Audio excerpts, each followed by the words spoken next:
All right, we're getting into the game, and we got VP on the timber saw now. Oh, so ready for action this early morning. Whoo! That was good. Yeah, I have the adrenaline flowing now as I live in fear of this. Thank you for indulging me too, by the way. I appreciate it. Yeah, don't thank me. Thank production. They're really the ones in on it. We got interesting facets, Lyrical. What is this Jibbe doing? What is the Demon's Reach? What is he doing? What is this Chad Underwood? Oh my God. We're cleaving, bro. That's true. That's going to be crazy. Yeah. No Abyssal Horde. I guess he just feels like it's not very good this game. I don't know. It feels like it'd be really good because you're getting like the last will on all the hits from Timber and Gyro. Maybe Enchantress could take him over and it just counters it. He just wants to farm. He wants to get big, I guess. Yeah. Well, what can he do? So, yeah, Drinking Buddies is back, which is kind of crazy because we've been talking about the power of Tusk, and Tag Team has basically been looking like his best spell simply because of like Roche and Tormentor being able to take it quickly feels amazing because they are both in very contested spaces right now. And so Drinking Buddies, you're going to have to get a lot of value out of this saving pull to make it worth it. I guess the idea, too, is like you're giving bonus damage to Gyro, which is like kind of interesting, but yeah, I don't know. It's a strange one, definitely. I wonder if you do that, does it automatically break Lasso? Because it's a forced movement, right? I don't think so. I think it does. I think that forced movement doesn't break it. It's like if you force staff someone who is like lassoed, right? It doesn't break it. It's that kind of way. Okay. They're like stuck or whatever. Right. I think. But I guess that the other thing is that you'd be able to get close enough that you could get a thing off or whatever. A snowball, yeah, exactly. Well, except you can't snowball lasso people, so there you go. Right. All right, never mind. That's a good point. One of the 3 spells. It's so weird. Chrono, Black Hole, and Lasso. I think are the only 3, I'm pretty sure. Everything else you can snowball. Right. Well, we'll keep an eye on each of these lanes here as we get out to business. Mid lane, it's like not, I guess, as bad of a matchup for Stormstormer because you can kind of play a little bit at distance with the tree, but still you're going to get a bunch of that damage reduced down by these whirling deaths here, which is going to be annoying. Yeah, Tiny will still do tiny things at the very least. Oh, nice one. Going on him. Pyke in some trouble, but won't be brought down, it looks like, as didn't quite have enough damage out there, and they only got level 2 just now. Yeah. I mean, if he's not careful, like, there's definitely a play here for Eki with level 2. Yeah. But the courier's coming, so he'll be fine. So they did do this matchup where they have brought the Ench into the lane with the Nature's Prophet. As you can see, the Trina is just kind of sitting there next to the tree, or sorry, the tower rather, because obviously he can't really bring it out. He's just in a battle of cooldowns versus enchant. So Matthew doesn't want to take it now because it's too close to the end of the Trina. That's why he's running it in now, because he knows that like Matthew won't take it. So Matthew wants to wait for the next summon. He also uses the chant to bully the Chikiro anyway, because again, he's not going to bother taking such a low timer Treant, but he still gets so much damage out of it. Yeah. It is an interesting dynamic there. So what, 8 seconds left on this new one spawned, and I would imagine Matthew takes that one over here in just a moment. Although, again, hard to get into position to do it easily. As the 3-minute mark is coming up, they're going to have a Lotus ready. Likewise, on the top side of the map, Pyke able to get that one on Gyro. So it feels like that's kind of going to be the way that the top lane goes, is you Drinking Buddies, spam out the lane, and then try and get some pulls off. While down bottom, it's a little bit more of like a brawl fest. Yeah, I got to say, Smelly Knight's been doing a great job. Better than our last matchup in terms of dealing with this Treant problem. Like, he's only ever offering it up when it's already very close to ending, and then he summons a new one with there's like 15 seconds left on the cooldown. He's really giving Matthew very little to work with. And that hurts, because Ench is generally very good at level 1 and level 2, because usually you use the Impetus and the Nature's Attendance just to like trade really well with anyone. But because he has this pressure of using the enchant and trying to like really counter the Prophet, it's not really worth it. Like now he's just sending the tree in mid to do something else by contesting water runes for a Stormstormer. Right. Yeah, that a little bit there is going to be really helpful. I mean, Stormstormer is going to get the top one, and yeah, immediately denies that out. So only has a couple sips to work with in the bottle. I don't think PP minds too much about that, just because like he doesn't really need to use it to CS completely all the time, as Pyke takes some more damage up top. And Force Back does still hang on to that healing Lotus, though, and trying to get into the Falcon Blade as quickly as he can. Yeah, they're doing a good job on AVULUS of contesting up top. All three lanes looking really good, and the biggest problem they're having right now is basically up top with Pyke. Yeah, that's not a good gyro start. This is supposed to be a free lane a lot of the time. But it's a hard guy to work your way through. I mean, he already has double gauntlets, a wand, and a ring of health. So yeah. Plus 6 armor. This guy's he's a tanky guy. Yeah, it's interesting as down bottom, get some extra pressure there onto Vitali, forces back the Enchantress, who is going to come to lane now, and actually has the Warpine Raider. As Matthew takes a few hits, we'll throw out a few of those seed shots to try and keep the pressure back the other way. Interesting. I do. Yeah. Oh, I was gonna say, you really just don't want to be behind with this lineup on the Dire, too. Like, there's sort of a pretty well-defined plan here for Mosquito Clan. Like, we've seen a lot from Tundra with the way that you want to run this game with the ABBA as basically the forefront, just like dictating where you want to go in the game. Everyone plays around it. You're pressuring towers. There's always the threat of Timber just showing up and blowing people up, so you're never sure when to commit onto the ABBA, when not to. He buys these smaller items. Cool. So it could look good. Ooh, TP into the mid, but it looks like PP will be all right. They were actually pressuring Stormstormer, and he glyphed the wave, so that forces Eki to come mid to help defend him a little bit. But with 6 and having the double chakram, Tiny does need to be careful. And Matthew, oh, first blood back in the fountain, but they did get that kill. So close. Almost made the save by using the Centaur. Oh, and he can't get the kill into Seneko, who TP'd mid to get away from the Centaur. Wow. So, yeah, they do manage to, you know, get some pretty good pressure on there. And now both supports going to head up to the north side of the map. They do need to be careful here. Stormstormer in the mid lane taking a bit of hits from PP with this double damage up. Excuse me, amplify damage. I think this should be enough for a kill. He connects there, and yes, brings them down solo while they're trying to pressure up top. They kill Pyke. So giving up the kill onto Stormstormer mid does ensure that they take down the gyro. Yeah, further putting him just into the dirt right now, and I mean, Stormstormer's game is still pretty fine. Like he's okay. It's not worth. I mean, he's still above all the Dire cores except for the Timbersaw, so not the worst. And you really want this Underlord off to a great start, and he is certainly there. Like he's going to have his Vanguard soon. Let's see, how are they doing now? We got still only 2 points ring buddies. He still has level 4 in Udomi. TP down bottom. His Vitali's just working away on the tower. With the help of a Hellbear. Give me the death throw. He's gonna get so much power. Wait, what? Oh, it actually didn't hit the ABBA. It was out of range. Just on one flag bearer creep who was very angry. Oh. Still, they didn't quite manage to get that top tier 1 tower, as Eki is likely just going to start trying to stack up these camps, and you can see they're already blocked out. They got down to Sentry there to mess around with it. The 8-minute mark is coming up.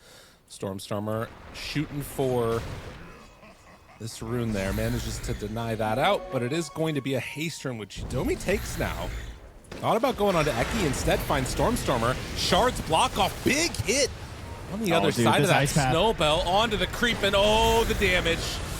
Lands the ice path after that Pit of Malice, and a huge amount of damage. That is exactly what they needed. So I was actually just about to bring up this point. I was thinking, like, okay, if you get fall behind on Mosquito Clan, how on earth are you going to defend these towers? Because if they pressure you right now, like, I mean, they're just killing Matthew under his tower at the moment with the double taps of Seneko. Like, if you just stand Seneko behind your team, you cannot go on anyone. Because if there's ever a route from the Pit of Malice, there's going to be crazy Jakiro follow-up. There's going to be avalanches that they're tossing in. Like, there's just so much crowd control being slapped into you. It's going to be painful. Snowball grab here as they're on to storm coming down bottom, though. Is this something? Oh my God. That's what they needed. Holy, that's a lot of damage. Yeah. And are they going for a little bit more here, too? Yes. PP finds another. A double for him as he takes down Seneko. I mean, he is the one that's going to need to sort of carry the heavy load in this game. Like, after the struggles that the sidelines went through, he at least has a good game. Yeah, he is their best hope for sure. And, I mean, the Drinking Buddy's level 3. The damage is coming out here from Pyke. Just being followed around here by Yudomi. So that is still pretty great. Another one. Eki, dead. And look at this. I mean, he loses his tower, but PP getting the job done. He's going to be going for a quick blink, so just trying to get that explosive blow up that you're looking for out of this hero. Yeah, trying to kill him could be a little bit tough, too, because the Bat Rider is, you know, going to take a while before it becomes that counter that you're hoping for. You're just getting the blink and the lasso and help from your allies. We're not going to get an early Orchid or anything to try and help burst him down, and he'll probably have an Ags by the time they have the tools to confront the Timber Saw, so... Here, lasso here. Yep. Manages to take him out. They use a gate to get there with Zibe. A pretty big commitment, bringing a lot of heroes down to the bottom side of the map. And I will say in the Tundra matchup that we watched, that was the one issue that we saw a couple of times. Seneko, a little off the mark with that ice path, was that they sometimes were willing to like bring a lot of heroes, which sometimes meant an inefficient kill. As Seneko is found in the river, EP almost enough damage there to find the finish, and we'll get him with the Whirling Death. So we'll see if that continues at all or not. They play it pretty chill there, just knowing that they don't have to commit too hard to eventually kill that Jakiro. And with the blink up soon, this is giving a lot of space to Pyke, and he's making good use of it. Trying to catch back up to some of these Radiant cores, because he is too far behind at the moment. Vidley going for the early Blade Mail, which is nice. A lot of heroes that he can catch some of this AoE damage and maybe give them a good chance to fight. Like, Abba Blade Mail plus some of this Timbersaw burst could very quickly turn a fight that is looking favorable for AVULUS if they're not careful. Right. Yeah, it could fall apart in a moment. That's all it takes. And I think the thing to watch for will be, like, how do they initiate on AVULUS? Is it going to be like a Bat Rider lasso on a clutch target? He's still very far away from a blink. If they're just sort of in the business of taking what they can get, you might end up missing out. And, like, for instance, right there, he does see Pyke now on this ward. Gonna go for him with the lasso, with Smiling Knight TPing in. This is pretty good. Is there any help nearby at all? Oh, so quite close. There in time. The snowball will not be able to save him.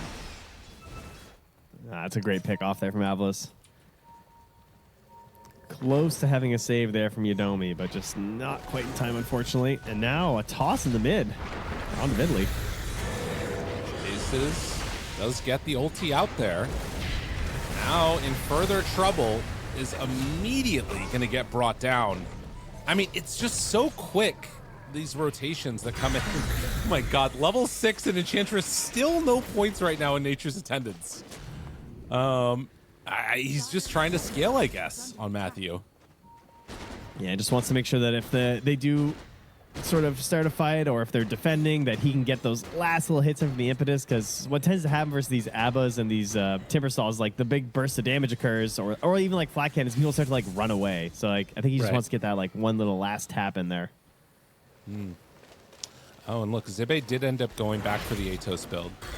So this is going to be an issue for Gyrocopter for a while. I mean, he's going for Manta, but you know, pop the... You could still potentially end up getting rooted and brought down. I mean, it also just means like he can't raw rush the Ags or anything at this point. Right. As we are going to have a quick pause, as I always like to say, with no proof that it's going to be quick at all. Hey, look, see, I told you, easy. I mean, most of the time you're going to be right, at least. Yeah. True enough. And like the one time I'm wrong, they're not going to get mad at me anyways. No, you're not in control. There's no blame at all from me. It's like the best way to do things. It's so nice. All right, Stormer has a blink dagger, trying to help his Batrider get a blink dagger. Yeah. Mission accomplished. Imagine it. I got the snowball off. These nerds. Wisdom Rune. Let's go time. He could drag Vidali out. They're gonna need to bring some friends here. They do have people nearby. Oh, cliff him. Eki tried. Yeah, he's too slow. Dude, where's your friends, man? They were right with you. That's one of those, like, you turn around. Like, I swear, I had 2 allies with me moments ago. Do I not have global teleport in Nature's Prophet? Like, team? He's busy taking their own shrine, of course. Right, of course. I mean, it's probably the right thing to do. I feel like they all die if they go in there, but nobody told Eki it's a problem. And his blink dagger is further delayed. It is. It's not insignificant. You lasso, it forces Abba ulti. Teammates come in. It's a win, obviously. Yeah, no, probably not. All right, smoke up again. Here we go. Blink smoke to electric boogaloo. Oh, Matthew. Interesting. This could be a bad spot, friend. They decide not to go for the Abba that showed for a second on the creep wave too, and actually Matthew looks like he's even going to dodge this. You just had to say it. He just stopped moving. Oh no. Well, he was going to dodge that, and then he didn't. He activated the polywalk charm, and he was just reading it. He's like, "What does this thing do again?"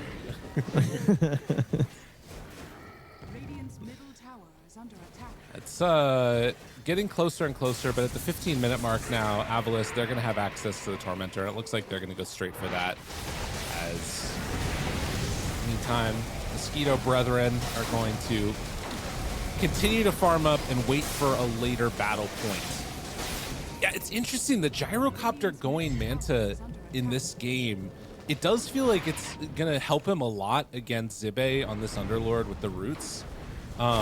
But it also is just like such a weird build in a way, Yeah, it doesn't feel great. It doesn't have that big oomph that you're hoping for. It means you have to be in the fight and you have to hit your ultis, is what it means. Right. I guess he can disassemble it later if he wants because of the chop shop thing. Mm-hmm. That's kind of interesting because he could then go Sanjin Yasha and turn the diadem into something. All right, I'm going to do some math here. What the hell does diadem build into? You can do all kinds of cool stuff. Phylactery gyro, yeah, maybe. Perfect, yeah, rain to the Conda. There we are. It's genius. It's so good. I wonder if Phylactery activates on Gyrocopter on. I feel like it would be on homing missile hitting because that's how it works with Lotus. Yeah. God, that sounds so bad. Please, nobody do that. No, that sounds awful. The Conda is just slowly coming at you. Ali throws him back. Ice Path is there, does have ulti, tries to run away. Zibe in the area. Lasso. My God. This again is one of those moments where I'm like, is it worth it for AVULUS to be doing this much commitment for this? Like, you get the tower, but I guess that they can fight no matter what because it's tiny. Like, they don't need Macro Pyre to fight. Yeah, no, they're good. I mean, I think push out mid and probably move. You could, in theory, move towards Roche, but there's probably not much pressure to do it because it's not like the Dire is going to take it. You can just wait till daytime when it's a little bit safer to fight at Roche. Because if there was a way for Mosquito Clan to get back into it, it does feel like it would be a Roche fight. Yeah. Yeah, they got a lot going on in that one. Lots of big AoE damage from the Timber Saw, annoying mobility over the cliffs from Tusk. Right. Well, and that's something else that we haven't really talked about, but is going to be an issue too, is like even when you get this Blink Dagger on Tusk, you don't always feel the most safe blinking in and trying to snowball save somebody because of the Pit of Malice. Yeah. Like, you're just rooted and sitting there looking sheepish. It's a bad time. A walrus. A walrus in sheep's clothing. That's right. It's one of my favorite fairy tales. I mean, that's basically, pig pull, right? I guess that's pig.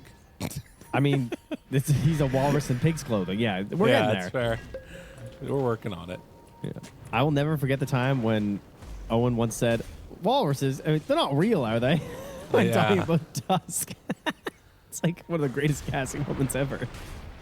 Oh, and just not quite sure if walruses actually exist. I mean, have you ever seen them? We've seen just pictures of them. It's like I've a dragon, only seen pictures, you know? Yeah, I've never seen a picture or a walrus in person. It's true. Actually, I did recently Actually, I think I might have in Vancouver. Yeah.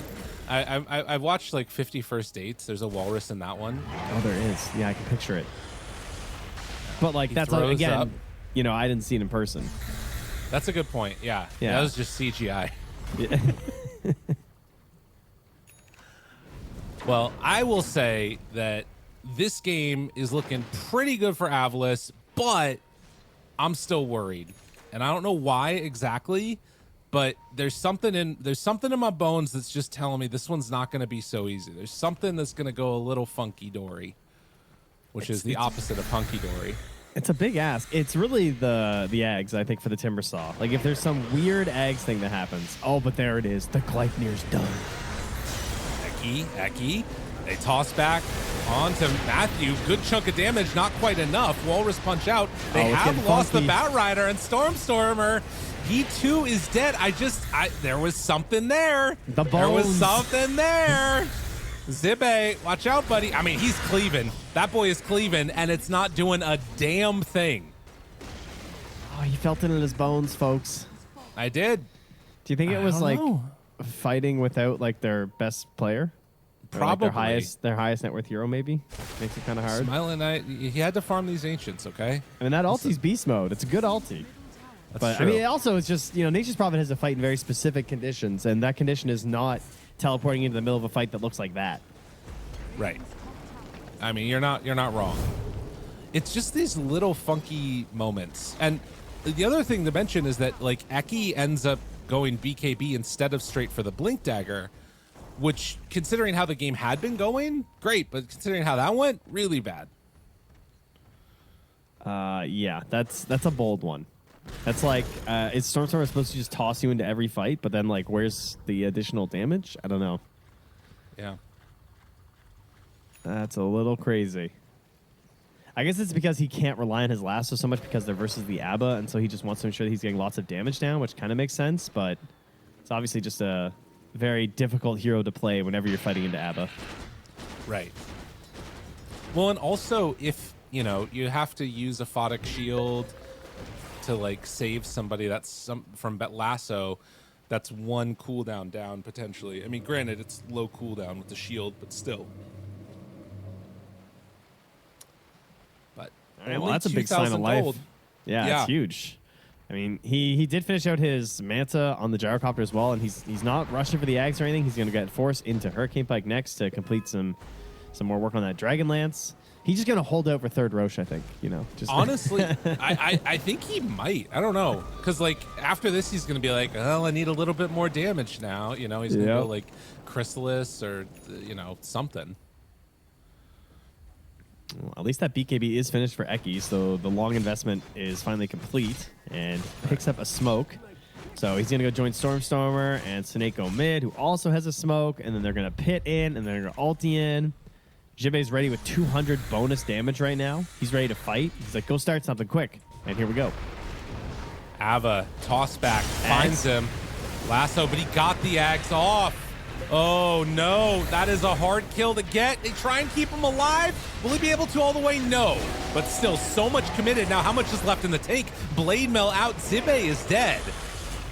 They try and run away, but Pike right up there finds Eki, dead Batrider, and can they get more? Suneko is in trouble. They also have the missile onto Stormstormer, so trying to figure out who they actually want to go on here.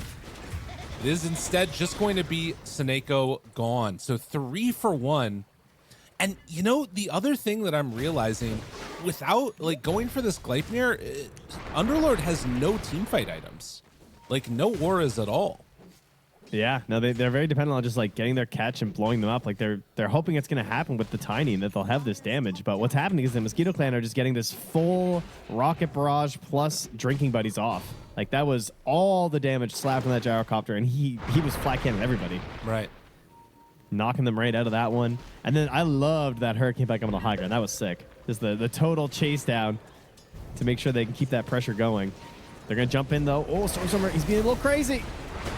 some trouble now. Snowball finds him. Walrus punch out. Eki looking to get the lasso off in time, but now he's starting to die to Matthew. The hits are in, and he is out of there. Can they find more? Matthew's still standing strong up on the high ground. Call down out. Well, chase with the snowball will be there. Omi chasing, finding. Doesn't manage to get the punch off, but Pike still manages to have enough to take down that Tiny. I mean, they're kind of... Yeah, and that was with Abba not having ulti. Like, if he had his ulti up there, then that goes even worse. Because, like, they just bail Pike out of that lasso so fast. There's no way he's going down at that point. His damage is so quick, too. Yeah, Zibe is trying his best to get into a Crimson Guard. Like, your bones were just so right. I've never seen bones that were so correct. You got your spidey senses were tingling. You know, I think is it all the Underlord games? Is that what it is? Well, that's kind of the thing, is that, like, I feel like everything about Zibe's build here is like a trap in a way for himself, because it feels so good, it looks so good, and it is in a lot of ways so good to, like, get all of these, like, items and the cleave and all the rest of it. But then, like, you're missing the big team fight stuff that helps your team stay alive. And I mean, this could be where it all turns around right here. Roche, I mean, that's a hasted timber, though. Abba, toss back, finds him. Root not getting out of this one. They take down the Tusk at the start. Now Roche still very low. They decide to finish it off. Are they just hitting in their grave? Are they just in their grave? Yes, they are! Eki snatches the Aegis away. And now the lasso connection onto the gyrocopter takes him down. What a turnaround from AVULUS. Eki making the play for his team. And what a switch. That was exactly what they needed. They didn't want to give it up because they knew the fight was going to be hard without the Tusks. They try to rush it, and now they'll get Matthew on the way out. His Pike is back up in 1 second, but there's no chance. He gets taken down, and Eki, what a snatch, too. So much damage. This BKB paying off. I mean, the way he's playing and just putting his body right into it, it's working. Look at his damage. That is just crazy. Yeah, that is nuts. I mean, it was exactly what they needed. And like you said, the sort of decision to fully commit in, it ends up really coming back to haunt them. And my God, like, now you've got Crimson Guard that's out online. So this gyrocopter's damage is so much reduced at this point. I didn't see that Matthew got chucked by Roche too. I thought he like piked back, but I believe that was Roche yeeting him, it looked like. He must not have been fully back in the pit. Are you, by the way, are you covering your mouth or something when you're speaking? There's like, it sounds like you're speaking into a box slightly. No. That's interesting though. I like that. Maybe it's just on my end. I'm not sure. But regardless, they will take how about right now? Am I talking to a box? I don't know. It sounds like you're cupping your hand over the mic or something. No, I'm just talking normally. Maybe it's just me. Maybe I'm crazy. Oh no. But yeah, they get the Tormentor now. A 5K gold lead as it swings back into the favor of AVULUS. And you're starting to get these other team fight items, which are going to make everything that much easier, right? Like the mech now done on Jakiro. You've got this Crimson Guard completed on Underlord. It's all starting to come together a little bit. Stormstormer finds one, but he is in some trouble. They're actually going to gate into this. Ice Path laid down onto 2. The root is there. Gleipnir to follow. Now the Macro Pyre. They are catching the 2 worst heroes possible. But they still manage to force them back only for a moment. And now they're going to glyph, and also catching the wave up top is Eki.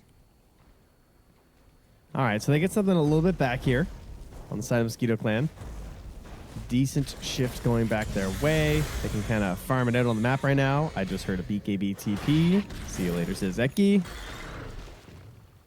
And he finally has a blink. Okay. Interesting. Damn, Matthew is really hoping for a lot of gold here, huh? He's eyeing up a Parasma. Oh my God. On this Ench. I mean, if you're going to go for it, might as well, you know, get some real deeps out there. They are going to give over the shrine for the Abba now. And on the other side of the map, Smiling Knight able to take that one away. But they stuck around this entire time to try and force the issue and get this tier 2 tower.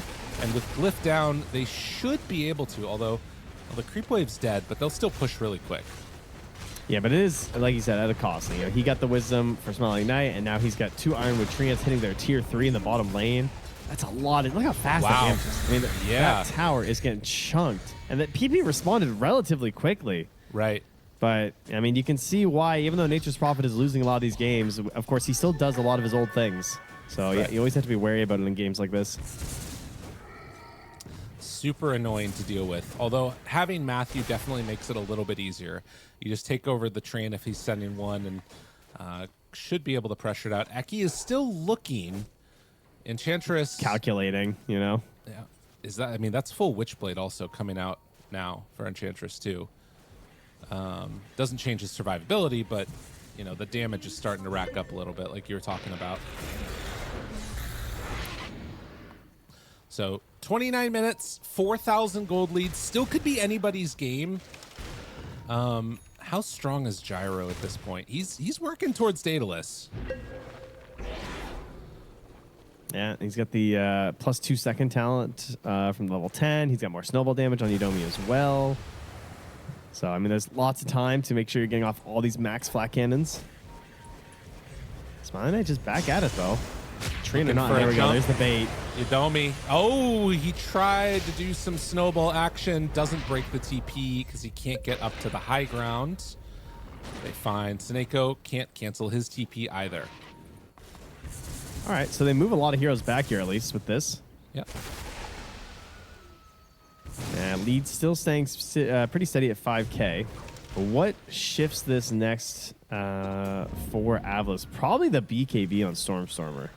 That looks kind of frightening. I mean, yeah, he can still get worked a little bit by the gyro, but I mean, man, his armor got eviscerated, eh? Like, yeah, it's down a lot.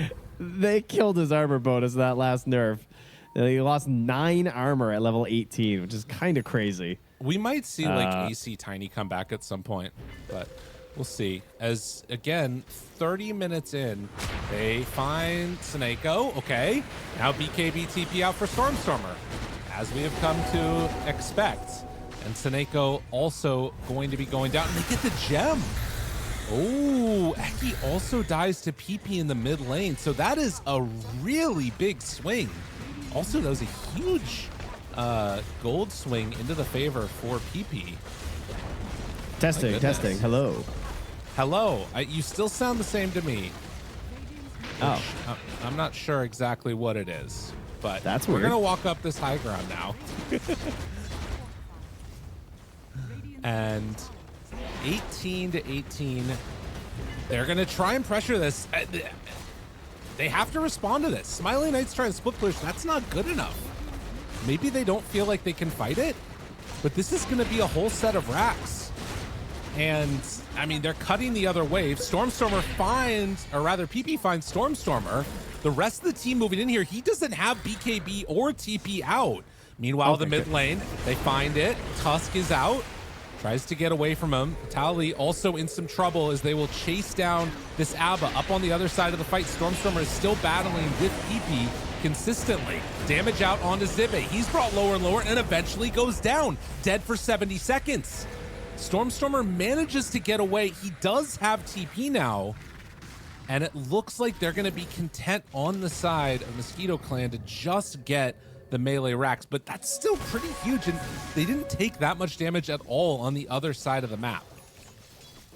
Yeah, we're starting to even it a little bit. You know, they're losing that little bit of a net worth lead. Things starting to fall apart a little. Now you're not gonna have a Underlord not farming the whole time. The good news is that Roche can't possibly be up in this window. Right. So it's probably isn't going to be the game decider, but you know that it's putting a little bit of fear into AVULUS here, because now you're going to have this constant economic pressure into the mid lane. The creeps are just always coming in there. You're getting that gold there, and the gyrocopter is also starting to hit these peak points. And of course, if that Roche comes, you know, that's really where things are going to get very frightening for them. So Eki, looking for the game winner here. This could get them right back on top. They need a good grab. This is scary. I don't know if this is good enough. Tally trying to get in range. He wants the Aquatic Shield, and he gets it. They immediately get the Lotus Orb off as well, and now they can turn. Now they can fight. Pike hitting onto Stormstormer. The Daedalus doing so much damage. They kill off both of those cores. Seneko gets away. No, he doesn't. Oh, Yudomi says, not today, mister. Gets to the high ground. What a perfect fight. Oh, they really went for it all in AVULUS, didn't they? Like, yeah. they were hoping they could set something up. Underlord was coming back, so I'm guessing they were trying to like time it with maybe the Fiend's Gate, but I think he was still in the grave a little bit. So right. Unfortunately, not quite able to join in. Don't know if it would have mattered because really the whole fight was dependent on that jump. And I like the idea. Jump with a tiny, toss the gyro far enough away that Abba can't help, but that's why he's going for this build, right? I mean, that's why he has the Blink Dagger. He is here to make sure that Pyke lives and gets this damage off of the Drinking Buddies. That's the game. It's really solid stuff. I mean, it's exactly what you need, and they're just running it down mid again. They take down that range track's going to go for the tier 3. While this is happening, by the way, Matthew is pressuring bottom. So they're going to be able to go for a third set of racks if AVULUS don't have a way to fight him. And to be honest with you, I don't think that they can at this stage. Like, maybe they just back and go for Roche, though, because they know that they're that trying to really kill Matthew. seals the day. Oh, yeah. Yeah, they're going to move in onto him, toss over. Does have the force to get away, has the healing also. Is his team just gonna live him? Yeah, teams are leaving. They are, they scanned, but no, in the end, they won't be able to do anything else. Worthy sacrifice. That's right. I mean, I guess the fact that they didn't get any towers or racks in the top lane is really good news here for AVULUS. Kind of bails them out a bit. It gives them one last chance, which will be, again, the Roche. It's what bailed them out last time when they were starting to fall behind. A Roche fight miracle, an Aegis snatch by Eki. They're going to need that one more time here. Well, Ooh, they're looking for Pyke here. It's going to be one of the later ones. Remember, he still has no BKB. He's dependent on this Abba. We need teammates. Is he dead? No, he's dead. He does have to. They didn't have lasso up. It doesn't matter. Doesn't matter. They get him. Vitaly just a little bit too late. Running, hiding, trying to get away. Pops the ulti. And back and forth, the pendulum swings as he gets the blink out. Well done having that ulti going. But can they bring in a courier in time to save the gem, maybe? Doesn't look like it. So gem transferred back into the hands of AVULUS. Well, Itomi's just sniping couriers. Yeah, he's a little bit behind enemy lines here, but he'll get it with the TP. Oh my god, and Roche is up. Yeah, oh, yeah, that's fitting. No. That's fitting. I mean, it was the max time. And they don't have buyback to come and contest it. They're just gonna get it. Jeez. Oh man, what is this? Well, the good news is it wasn't third Roche anyway, right? So, it's clearly they didn't even want it. Mosquito Clan. It's honestly fine. Yeah. Oh man. All right. Well, that was an amazing find. I don't actually know how they found him. I was trying to figure it out. I don't think they had a ward up there. I think it was just game sense of knowing that he's probably up there farming towards those ancients because that camp, I mean, it's a vulnerable camp. We talked about this yesterday, but this idea of the map being split diagonally and the use of the twin gates, it's not about Roche anymore. It's about like getting to these safer and greedier farming areas. Yeah. They are safe and you lose your turn with tower, then they feel kind of greedy, and Pyke was being, I guess, a little bit greedy on that one. Sadeko is dead. Smiling Knight is dead. Oh my god. No, he lost the Aegis too. Bro, what happened? Oh my god, the Tormentor. Dude, that was the worst shit ever. What was that? He's so strong now. Why? They just came with two? It's a clown game, buddy. We're clowning. Dude, no respect for the Tormentor. Oh my god, they're going to lose the game because of that. Oh my god. Well, maybe not. But it wasn't great. Oh no. That is so disappointing. Oh my god. Man, you know what's crazy? Mosquito Clan don't even know that happened yet. Like, because, maybe they saw that his respawn was going on up at the top or something, but they might not have realized that the Aegis got reclaimed. Oh, they know. They know. Oh, jeez. I mean, he's and under now they ward find right now. Zibbe. Bro. Come on. Oh my god, and Stormer. He can't BKB TP out, and he has the gem. Dude. Wait. Oh, wait, no, he can because he didn't save the punch? Yeah. Whoops. Oh man, there is a whole host of things happening in this game here. Yeah. Okay. That's a freebie. Oh jeez. That's brutal. I was gonna say it's early, then I remembered it's just early for you. It's not even early for me. It's late for Europe. I don't know. They're getting sleepy. A little eepy at the keyboards here in this game number 1. 22-22. We're 10,000 gold lead into the favor of AVULUS. And I mean, there's still a lot of game to be played clearly. I guess that's the thing, is that, like, you know, you can't depend upon anything necessarily. And as it gets later and later, and like the game starts to like break down, PP is closing in on them, and there's no TP or BKB on this Underlord. He does have ulti, but yeah, it's a little bit spooky. Like, I mean, friends are coming who have disables. Yeah, that's true. But it looks like they're too far. far. He's gonna find him. Man. He's going for a scythe to try and wrangle this game under control. I was gonna say that, like, as it gets later and later, and especially as NP gets level 25, I think that the like chaos is gonna favor AVULUS a lot. Yeah, I would agree with that for sure. Because like, yeah, I mean, you've Underlord, you have Nature's Prophet. How couldn't it? You know? Right. Well, and like, yeah, you have 2 different heroes that can kind of enable those shenanigans-oriented plays. Like, honestly, I think even getting one of these tier 3 towers starts to make the game feel very unsafe for Mosquito Clan. We've all been in those games where like an NP suddenly comes in and backdoors you. Maybe a fight down bottom, toss back on to the ABBA. Ike is nearby. There's a lot of deeps thrown back the other way onto the rest of AVULUS. But with ABBA ulti down, maybe they don't want to chase anymore or push their luck. I felt like they were trying to bait something because they have this really good ward down here. You guys should be playing this ward in all your games down by Stormstormer between these 2 camps down. Oh, okay, never mind. Busy time. He's fine. All right, but yeah, you got a ward down here by where Smiling Knight is, because like everyone's making their way down here because you're between the 2 ancient camps. Yeah, I mean, this is the ward. Oh, it's yeah. This is saving the punch this time. And they managed to get that kill, and now the jump forward, finding more. They have the pit down, seeing if they can chase and get any kills. Aphotic shield, but no, there's nothing there. Well, shards. They're gonna get the tower taken. Yeah, and this is a good push. They want to force this buyback. And ABBA ulti back up in 15 seconds, so he will play it a little bit safe now. Lotus Orb onto Pike. Macro Pyre already dropped.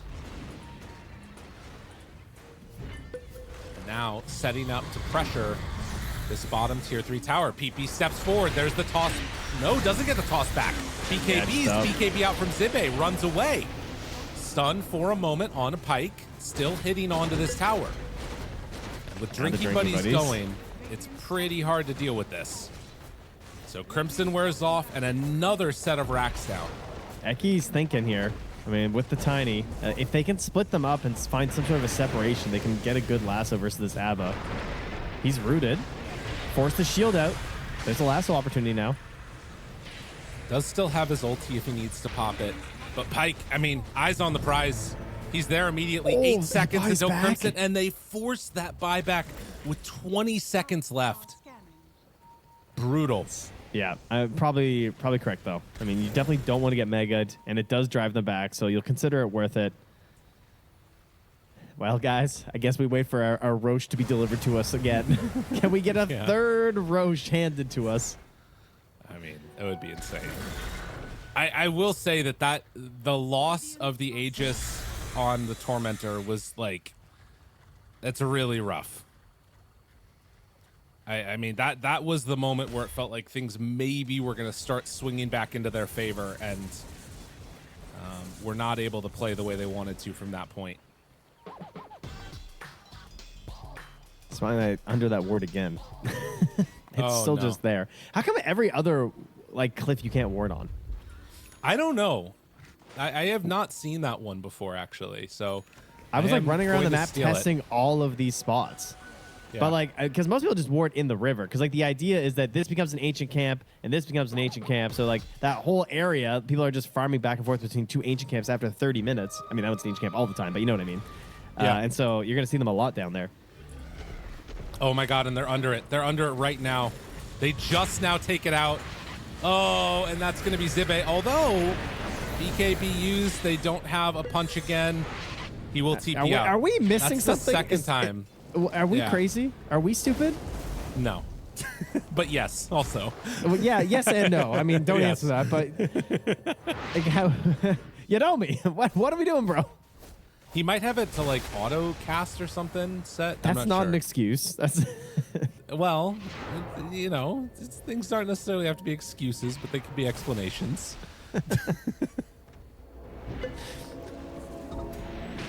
All right, they take that down. I mean, NP's gonna have to do some pretty rat-tascular plays here, and there's very much a chance that it happens. This top tower could take a good chunk of damage. Backdoor's out, but now they find Stormstormer over to the side. Lasso used on Matthew. He pops BKB, turns, ready to fight. Zibe trying to back away, in some trouble. Stormstormer BKB starts to hit, but he is not going to be able to get away from all of this. So they take down the Tiny, dead for 80, no buyback. Zibe tries to drop down this Pit of Malice, stopping any extra aggression, and Seneko, 4 staff away, not going to be able to escape. He buys back. Smiling Knight hits onto a couple of them there, but now they have him under control. Forces the BKB, gets away. Now the jump forward, Walrus Punch, control is there. He still has Satanic going, but it's not looking like it's going to be enough. Dead for 2 minutes. GG is called. Mosquito Clan come away with game number 1. Oh man, what a raucous one here. Little bit of back and forth this whole time, and my bones. the bones. My bones do still hate position 4 Tiny. But you know what? They actually hate position 4 Tiny less than I hate mid Tiny at this point. I was already a mid Tiny hater, and then they killed Crash Landing, and now I'm like a full blown get mid Tiny out. You hate Tiny in general. I think that you're just a hater. Him. Wow. It comes from love. You know what it is? It's that you did all of those calculations all those years ago about avalanche toss and how it functions and how much damage you can do, and now all of that information is useless. I know. I had it like down to the level. And you know, I also used to play support Tiny when you could toss the camps back to like by the tier 2 to pull waves. Oh, I was all into those dirty shenanigans. Time. Yeah, I mean they've really they've killed the zero. Mid. Yeah, you can pull mid, you can pull top super early. It was great. All right, they got some vision on Yudomi here. Maybe force a dive out of him so he doesn't have to get, or he can't have Fire Spirits level 1. Oh, he goes for it. He's a believer. Wow. Big play, big play. Is it going to be enough for him? Eki! He gets the kill. Draws first blood. Did he buy out afterwards? I think he did also. Pike able to get the return kill on him. All right. Yeah, that was definitely worth it. A good choice from Yudomi, I think. And you know, you don't really want to have dive level 1. You're worthless. So it's obviously much better to have the Fire Spirits, even if it costs you that. Especially sometimes it's not worth throwing the lane. Yeah. Yeah, this seems like a horrible time for Jibe. I mean, there's going to be Quills and Fire Spirits, and like it's very difficult to turn and actually contest. Like he's currently running away and denying his Eidolons. That's his game plan, and that's going to put the pressure on Eki to get these pulls around to just avoid the lane completely. And Stormstorm is going to drop some puddles here and there and everywhere. Mid lane, we'll kind of keep our eyes on that. I mean, I don't anticipate that they're going to either of them end up in a situation where they die. You might end up seeing a couple things like that where it's a deny on the range creep when maybe it shouldn't end up happening, but it'll be just some stuff that we keep our eyes on, is how well PP is able to deal with this Slardar. Yeah, and then in terms of other laning matchups, this Tidehunter versus the Warlock PA. This is a hero that people were going towards as this Warlock PA was dominating the end of last patch. He chucks Yudomi into the Eidolon, a classic combo of Tiny and Enigma. Not going to be the kill. as he'll just run away and throw out some fire spirits. But he's going to have to try and find a way to get out of here. He's still got a couple seconds till TP. Oh. He's going to have to die himself. I don't know if he meant to.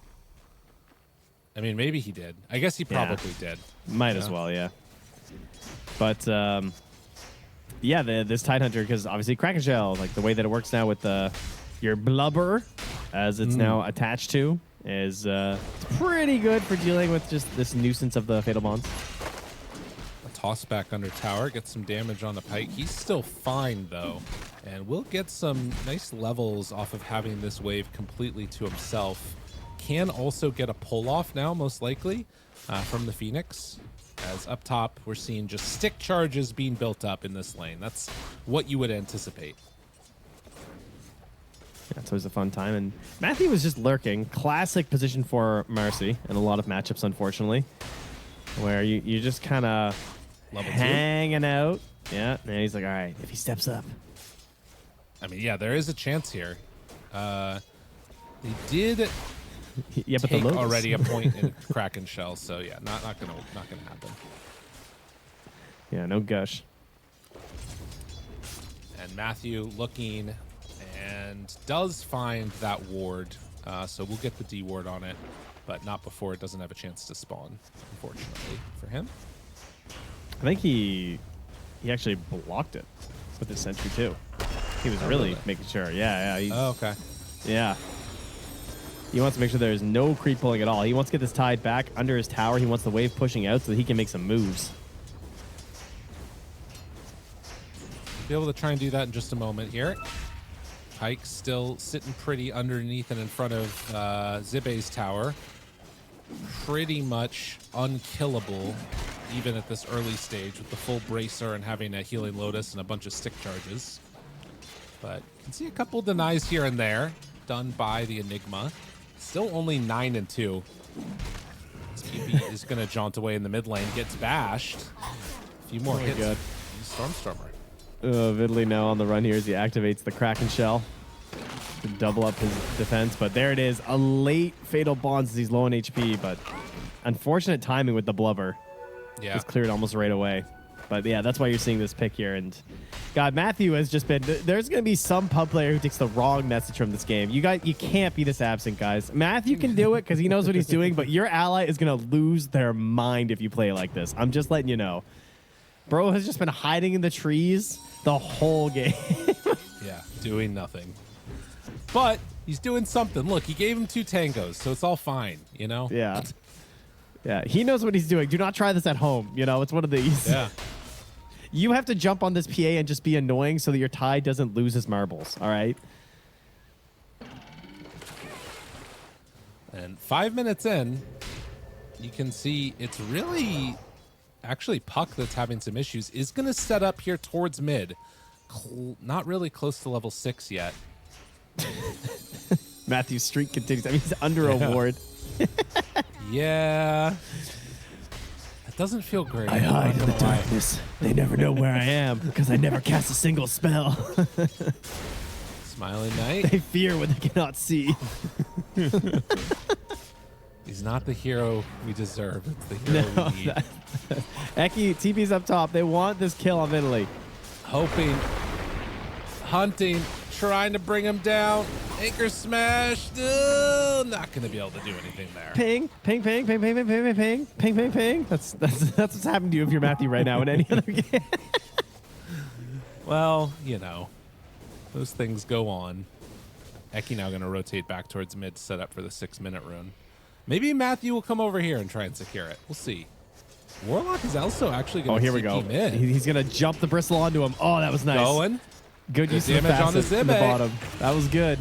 Yeah. Look at that. And he takes the kill just how you need it. What a facet. That's pretty cool. That's a great hero for it. Shift. He does have coil.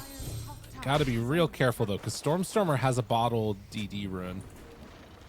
Yeah, and now he's going to plop you with the old corrosive haze. As long as if you hover over the bottle, as long as it says DD on there, I'm going to keep calling it DD. Oh, I actually didn't notice that. That's all right. When you're right, you're right. Rune, double damage. It's pretty clear, guys. Yeah. What happens if I ping it? Oh, I can't ping it. We probably shouldn't try and ping items, but, you know, everybody knows that he has a DD, Oh, they've so taken all that away. Oh, I'm going to try and pause. They don't even let me pause anymore. Well, top lane, Tidehunter. Yeah, the shrine is busy. I mean, there are a lot of people here. They are getting the other one, though, so it's still going to be a trade-off of one apiece. The only problem is you're going to lose your Tidehunter. And while that's happening, PP gets some pressure onto the mid lane. Only for a moment, really. Puck is so funny now. He's just phase shifting a catapult to get some health and mana. Yeah. And he has no mana on Stormstormer, by the way. No mana, no problem. Just comes up and bashes him. Still gonna smack you. Completely alone down here. Oh, this is cool. Body block into a jump in. Oh, he didn't toggle it on. Well done, Eki. Hoping to do something, but there's nothing there for him. Pike is going to be a problem. This is a real issue. Yep. And in the meantime, like, Tide is not having a good game, but it's not that bad. And as the TP rotations come in, they get the coil onto Smiling Knight. He ends up popping the Grimoire. Gets level 6. A nice reaction there. Yeah, this was a big effort here from Mosquito Clan to try and get up here and slow down Smiling Knight. Like, this is the first good rotation for PP, and it's immediately shut down. You can drive them off the tower even. Sneko just no mercy. He sends the golem into Italy, who's already 0-2-0. Really doesn't want to add another one to that counter. Yeah. It's getting kind of low here, bud. Fatal Bonds out. Thinking about it, but no. Won't be able to do anything else there. At least his last hits are still pretty good. Well, and the Golem now actually pressuring that tier 1 tower. They might take this down at 8.5 minutes. Damn, what a Grimoire. That was great. That is so much value, actually. It's rare that you get a value out of the cast and, like, this type of value out of the Golem after the fact. Yeah. Like, it's found, if they can kill him here, throws out the toss, the crush is there, he's in trouble. Ravage connects onto 3. Oh, they do manage to kill off the Bristleback, but a little bit of punishment back the other way. They weren't able to get enough people in time, and now Matthew also in a little bit of trouble.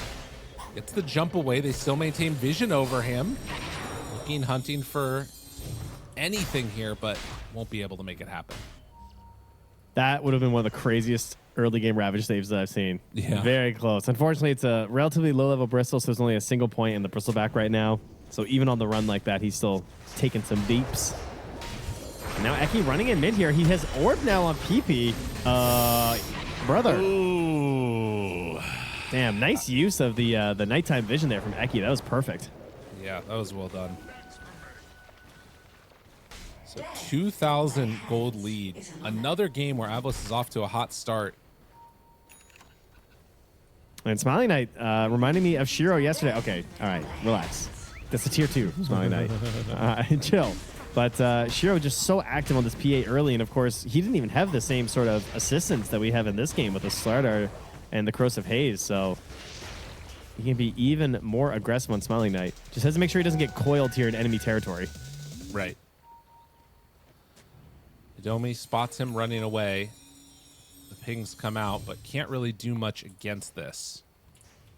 And so at the 10-minute mark now, lane's kind of breaking down a little bit. Slardar taking over the top side of the map. And, you know, PB on this puck just trying to get towards that first item to help him a little bit more survivable. Haven't seen any black holes yet from Zibe. This is just trying to play more around those Eidolons, but they might be starting a train to head down bottom. Have Warlock Golem back up again now.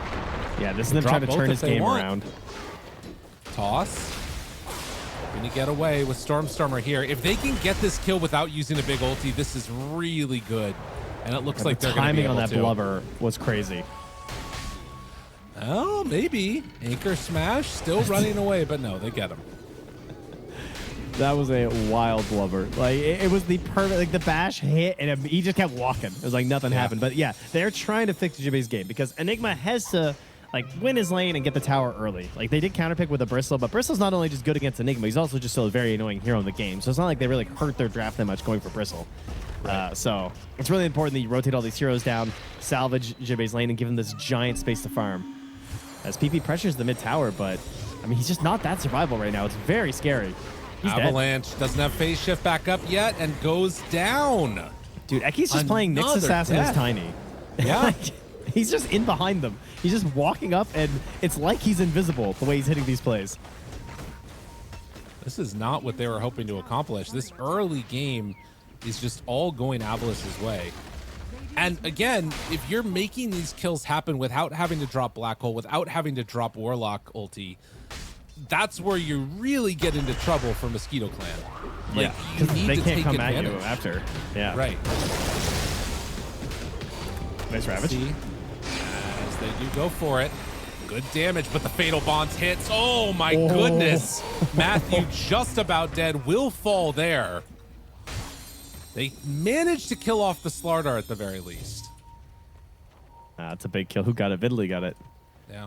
All right. PP. Decent chunk going his way. Running away from Eki. Understands the danger. There it is. Nice. Black Hole down. And that kill, I mean, PP is just completely destroyed in this game. I know. He's like approaching Eki's net worth right now. That's crazy. It's not a good sign. Less than 1,000 gold ahead of him at the moment as the mid laner. Great Black Hole, too, because he does get out there. Like, he had enough time to jaunt, so good job guaranteeing that one. No hesitation. And the space that's being provided Smiling Knight right now, like, he is just not concerned at all with his teammates. He is just off, farming it up. On the right side, Pyke has been doing that too. After a good start in the bottom lane, he almost has his Aghanims done, which can be set up pretty well by Ravage. I feel like right now you've kind of got to go for some type of a fight with Black Hole down. Like run at Zibbe kind of. Oh, 100%, yeah. I mean, there's no Golem too. Right. You got to do something here because it's a 4K gold lead and it's only going to get worse if time is just left to sit here. I mean, I guess the other issue though is that like you have nothing on the puck, right? So who's actually fighting? Who's running in? I mean, you have 3 points in Waning Rift and 4 points in Orb. The damage is relatively high right now. But, I mean, yeah it is tough. Dude, Eki almost has Blink. Yeah. And he's still just sort of hunting this entire time. Stormstormer jumps in, finds Matthew. Will manage to get out of there with the rebound. And Idomi does have also Supernova up, but no points in Sunray as of yet. Yeah, so, I mean, maybe not going to help a puck too much, but obviously with a Bristle and a Tide, you can get a lot of value out of that Sunray. Just can't, unfortunately, afford the points at this point in the game. And he's going to have a hard time getting XP. Eki, they scan. They know he's in here. If there's one Blink stun into Avatos. They instead want to try and set up for the Tormentor, which makes sense. What a patch. I know. I will say, like, one of the things that we have seen from AVULUS consistently is that at this point in almost all of their games, they're ahead. And the ability of them to, like, close it out has been the issue. So if AVULUS are going to go far at this tournament, I want to see them be able to actually close this game out. And this type of play right here up top is how you lose some of that advantage. Sure, you're getting a Tormentor, nice little injunction of gold, but if your carry's dying, that's pretty bad. Stormstormer, they move in, bring over a couple. They have Ravage ready, but don't think they want to use it. Dude, they get him out of there. Another pick-me-up. Tally still chasing the rest of the team, moving into position. There's starting to converge on this area. Bristleback Aghanims is ready. Ravage, the turn. They hit onto all of them. The Supernova down, and it's devastating. Oh, what a combination. Don't chase the watermelon. It's not going to give you a good time. They turn 1 kill onto PA into 3 deaths after the fact. What a play coming out from the Mosquito Clan.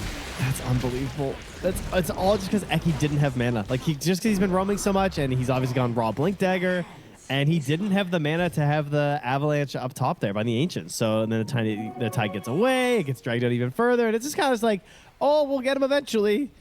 No, you won't. Yeah. Oh, man, what a beautiful setup there for Pyke. It doesn't get much better than that as a bristleback with an early Aghanims. Right. I mean, that was everything for them. I will still say, like, they're not out of the woods yet. You look at where Puck is in this game. He is below the Tiny, right? Sure, Enigma is not Mega Farm. The Tiny, but the Tiny is, and that is going to be an issue. But I wonder now if you're getting enough items that it's going to take AVULUS committing everything to get that kill. Like, are you going to see these big windows where AVULUS just have to, like, hide and Mosquito Clan run at them? Well, AVULUS are coming in right now. Trying to find one. Matthew getting healed up, not going to be enough to keep him alive. And, of course, on the side of Mosquito Clan, you also have to play around your timings. No Supernova. No Ravage. All right, trying to threaten here then. As Jibe's ready to Midas some creeps. What's Vidley going for? He's just blank flats into the Shard. Nothing crazy on the Tidehunter, as expected. Shard definitely going to have a lot of value this game. Versus PA and Slardar, slowing him down.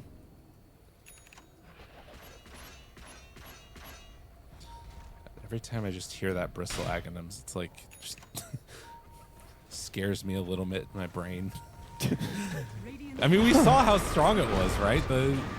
Chasing that Eki? Not going to get him. Like, you know, a couple of seconds of Ravage and all of those heroes die.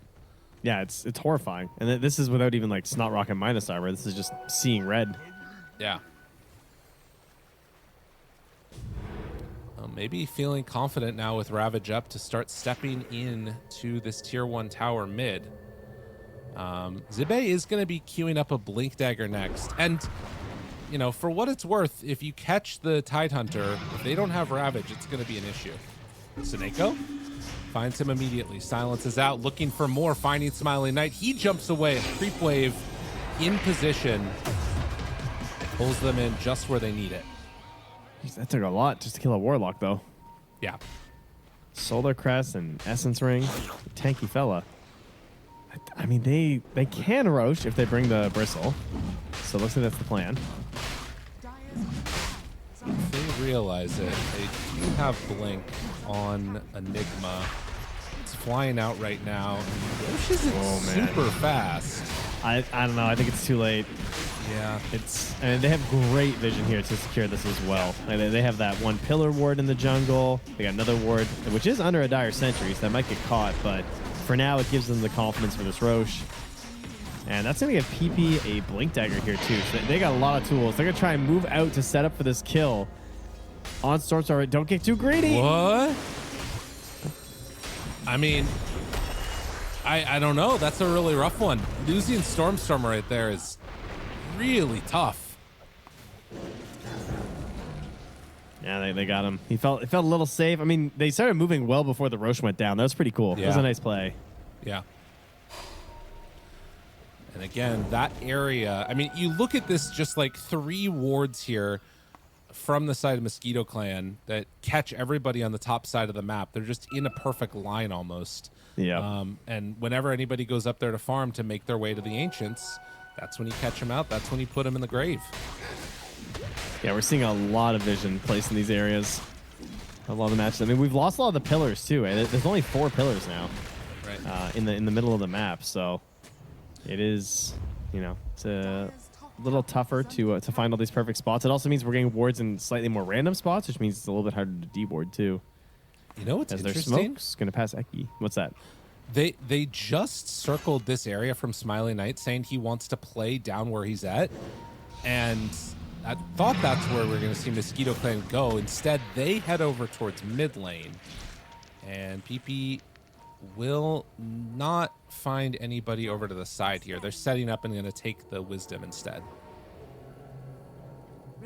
Ooh, good one. So they're going to end up getting both, eh? Yeah.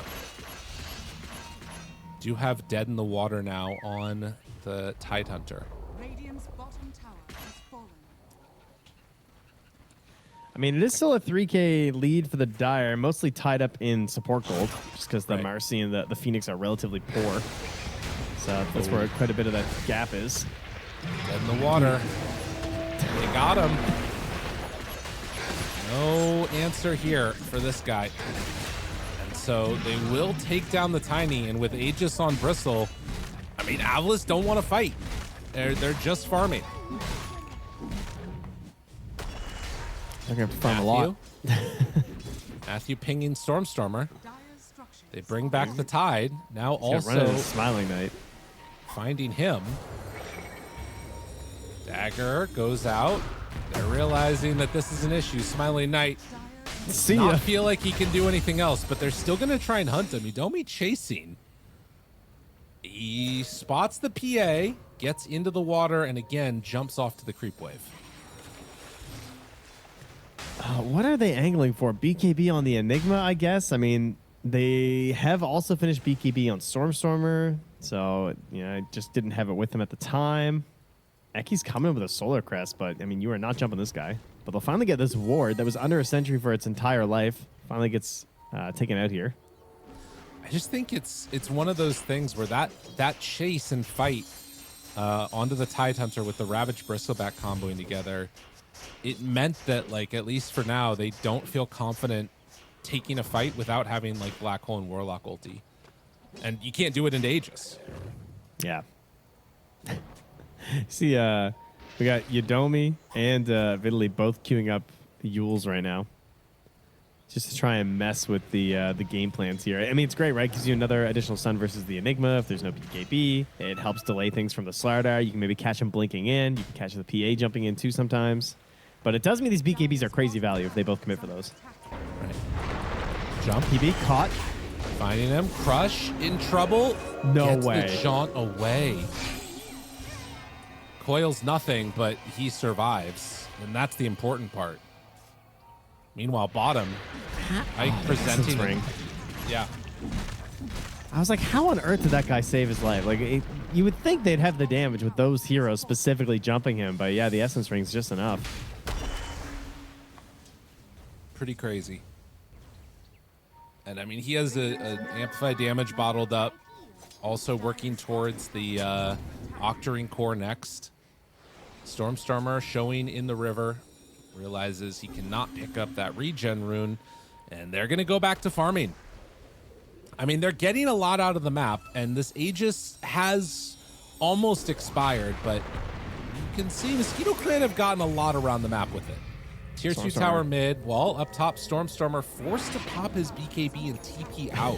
Dude, they got a game plan, that's for sure. Jeez. Oh, man. Never fight. Wait till we have Black Hole BKB.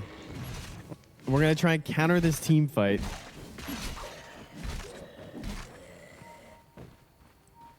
I mean, it kind of makes sense. Like, I feel like they have to kill the Tidehunter and Black Hole. And it's hard to do that if you don't have BKB. But also, if that's your win condition, is like kill perhaps the tankiest hero on the team, who also has a Ghost Scepter now. Yeah. Like, that's an issue. The worst thing that can happen is if they are trying to kill the egg and they get ravaged. Right. That's pretty much like the worst case scenario for these engagements for them. So they have to be, which means that they also have to BKB. Like if the egg comes out in the earlier end and there's no ravage down yet, they're going to be pressured to use their BKBs. And as those whittle down, that's going to open up these opportunities for Vidali to find these later ravages. So they just, I mean, they have a Slardar PA, so it's like at a tiny even. Like this is a, we need to kill someone right away draft. Like that is, we want to kill someone immediately and then run down the rest of this fight. That's the goal. Honestly, I don't know if they're at, like, even if he eggs just like right in front of them with four melee heroes and one of them being tiny, or excuse me, 3 melee, I don't know if they would even go for it. Maybe they would. It is dangerous for sure. Yeah.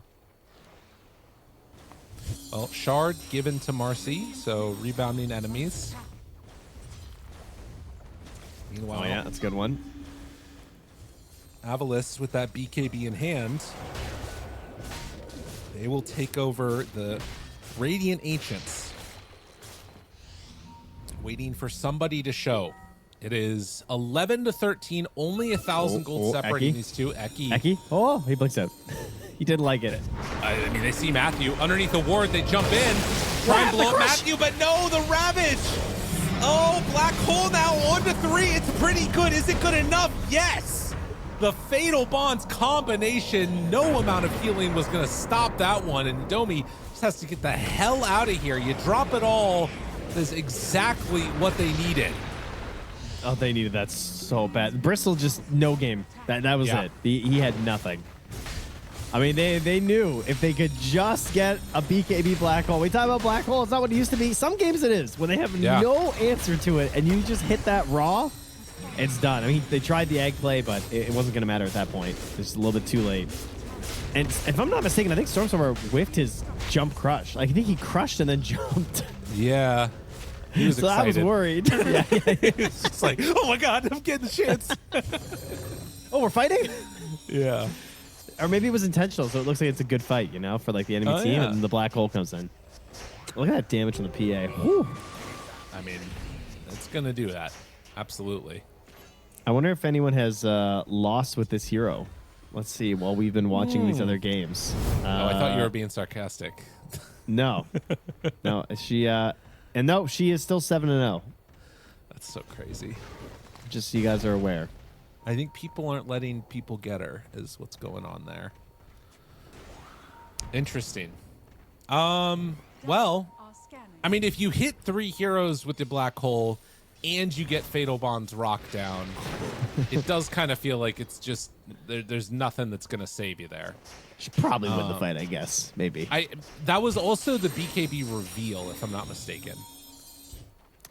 First fight. I think they knew he had it, but yeah, first BKB.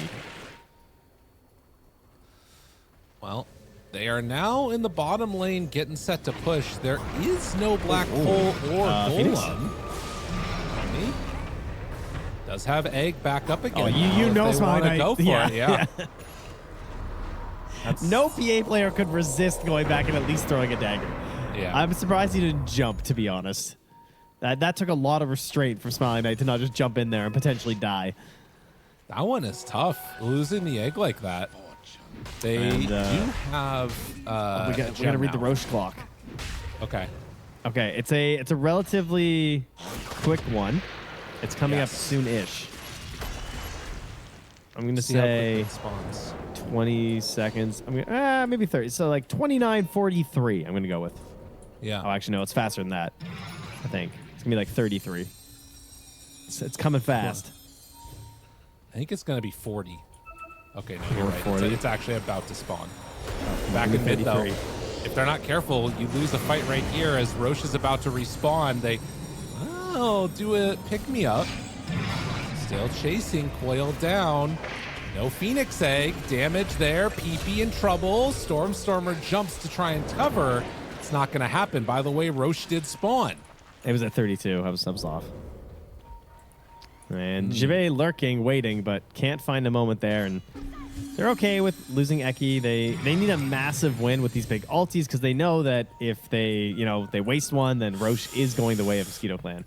And right now he's going the way of the bottom part of the river, though. Oh, yeah. Interesting. Oh, man, that changes everything because all the vision was set up top. Oh, and look, they're going to try and catch them moving over. Everyone's smoked right now. Jibe. They're going. Guess for game, brother. They find him already dead. Matthew is gone. No buyback. I don't know if you can walk into the pit, though. I don't think you even need to, do you? I mean, they go in. All right, yeah, and the Mosquito Clan, they don't want to contest. Oh, Jibe has ninja gear. That's huge. Okay. That's such a useful neutral for him specifically in how he used to play this game. Aegis is there. AVULUS now sitting pretty with 5 minutes to do as they please. And, of course, with all the big ultis back up again, could still be a window for AVULUS to push the tempo if they want. It looks like that's what they're going to attempt to do. As that tier 2 tower bottom is already gone, as is the one mid. They will TP back with a couple. Stormstormer moving in the river, finds Domi. To get out of there, does have Supernova if he wants to drop it. Level 2, it's going to be hard for Stormstormer to kill, but he's just going to give up his life. Yeah, it's not much way you're getting out of that one. The upside is that the actual high ground siege isn't amazing from AVULUS, you know? You basically have to prop your PA up there with Aegis. So it does open some opportunities, like Ravage and maybe any Force Staffs? No. But yeah, it's not too crazy. You know, if anything, the Mosquito Clan kind of have the better options there with that Bristleback with the Seeing Red, where you really got to go if he pops that thing and starts whipping into your tower. Down bottom, they're going to catch PP. And that's a gem. They leave the gem, though. They didn't see it. Oh, my God. They high-five as they leave the gem. No, that's awesome. Who needs it? It's not important or anything. Still, I mean, this is a pretty substantial lead at this stage now. And scary stuff coming up. And it really was just a couple of fights here making the difference. And banner down. They will force out a glyph with the banner there. This is not going to deal with that creep wave. They're just trying to buy time for PP to get here. Yeah, and Jibbe's just so far back. Oh, he's the Axe too. Yeah. Does have the shard on to PA. So Smiling Knight can make this break happen if they want. Throwing it out a couple of times. Using Bristleback. Zibbe, blink forward, catches them both. Oh, and they are gone. They are so gone. They drop down the Warlock ulti. There are 2 buybacks. And Coil used, Latch, break, Ravage out, damage done. Can they do any more? Zibbe, nowhere left to go. Stormstormer jumps in. It's the crush onto 3, and now PA back alive again. Silence is out. How much do they have left in the tank? PP trying to back away. Pike still surviving through this. The hairball spam damage. Is it going to be enough? Stormstormer is low, but he does have blink back up soon. Not soon enough. Seneko manages to TP out. So with the PA surviving post-Aegis, it is a hefty cost to try and keep themselves from just losing everything. Yeah, nice play there from Jibbe to lurk his way in there so that Smiling Knight had a way to escape there on the PA. But the best answer to the big black hole is, of course, going to be your buybacks, your Aegises. And unfortunately for them, though, they don't get quite enough. That I mean, that Agnum's... I mean, you saw it was just impossible to fight into. Poor Matthew was just running the treadmill the other direction, trying to figure out how the hell he was supposed to play around this thing, and eventually just died. Yeah. You need to slingshot it. That's right. Go with the flow. Don't resist. I mean, yeah, it's just a tough situation to be in now, I think. And like Bristleback is actually queuing up a AC instead of finishing off the BKB. Is that right? Feeling like he just needs more armor. Interesting. I mean, yeah, like BKB Black Hole is just creating this really big problem. Zibbe is performing exactly how he needs to. And next item, Refresher. Yeah, and you think about how his game started too. Like it was a rough beginning, and he managed to just dodge. Stormstormer, I think, gets a lot of credit, or at least deserves some, for running around that map and only feeding a little bit. You know, he ran up with 4 deaths, but some of his deaths were just like, well, he's dead. But he was catching waves deep, trying to open up as much space as possible for Jibbe so that he could get this BKB and carry them to victory. And that's really what he's done. It only takes a couple really good black holes, but he found them. It is crazy to see this. And I mean, some of it, of course, is the fact that you've got like the double ultis. But the other thing is that with Smiling Knight there, it actually means that a black hole is going to turn into death, right? Yeah. Like PA is that hero right now. Oh, she's 25, bro. Yeah. -1 attacks. I picked up my my oldest lingo. He comes home from school and he says, he's "Ayo, bro, hey, bro." Oh no, it's so funny. You're infected. That's how it happens. I'm being infected, dude. Oh my god. I'm like walking into school. Yet. I know. I'm walking to school. I'm hearing kids at his school being like, "You're lucky you're not in my lobbies, bro." Like his Fortnite lobby. They're talking about fucking Fortnite. It was awesome. It was ruled. He's still thinking about a hunt. Zibe, BKB, Black Hole at the ready. Saying you're lucky. You're lucky. You're lucky, man. You're lucky you can't hang with me. My building goes crazy. Do they even do that in that game anymore? I thought they took that out. No, I think they removed it for a lot of it too. Yeah, a lot of people play the no build, I believe. Okay, got it. I don't know. He knows more about it at this point than I do. Hey yo, bro. Hey, that's Hey, every day. bro. That's all I hear. Hey yo, bro.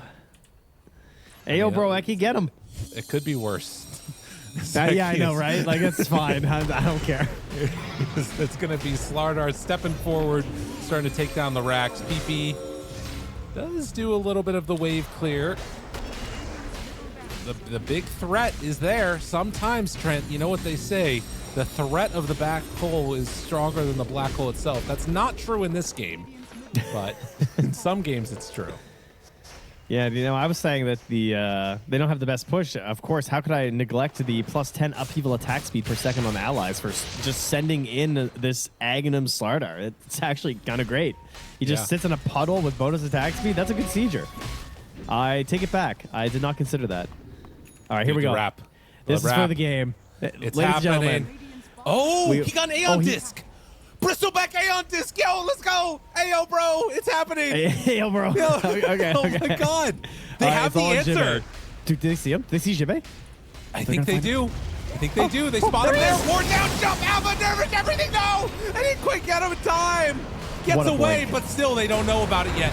Now jumping onto the Warlock. Second target if they can kill him off. Ava, toss, thrown, broken, damage, out, dead. Tide is gone. Can they get any more? They've already used Supernova, and the punches Domi is gone. Puck does manage to kill off the Enigma, but it is only a Pyrrhic victory at this point, much like the name of that item that nobody understands. Oh, what a blink by Jibe. That was beast. Yeah. That was their whole game plan. They drop the ward, they see him, and they immediately dump everything, and he's just poof, gone. Also, like, max blink range.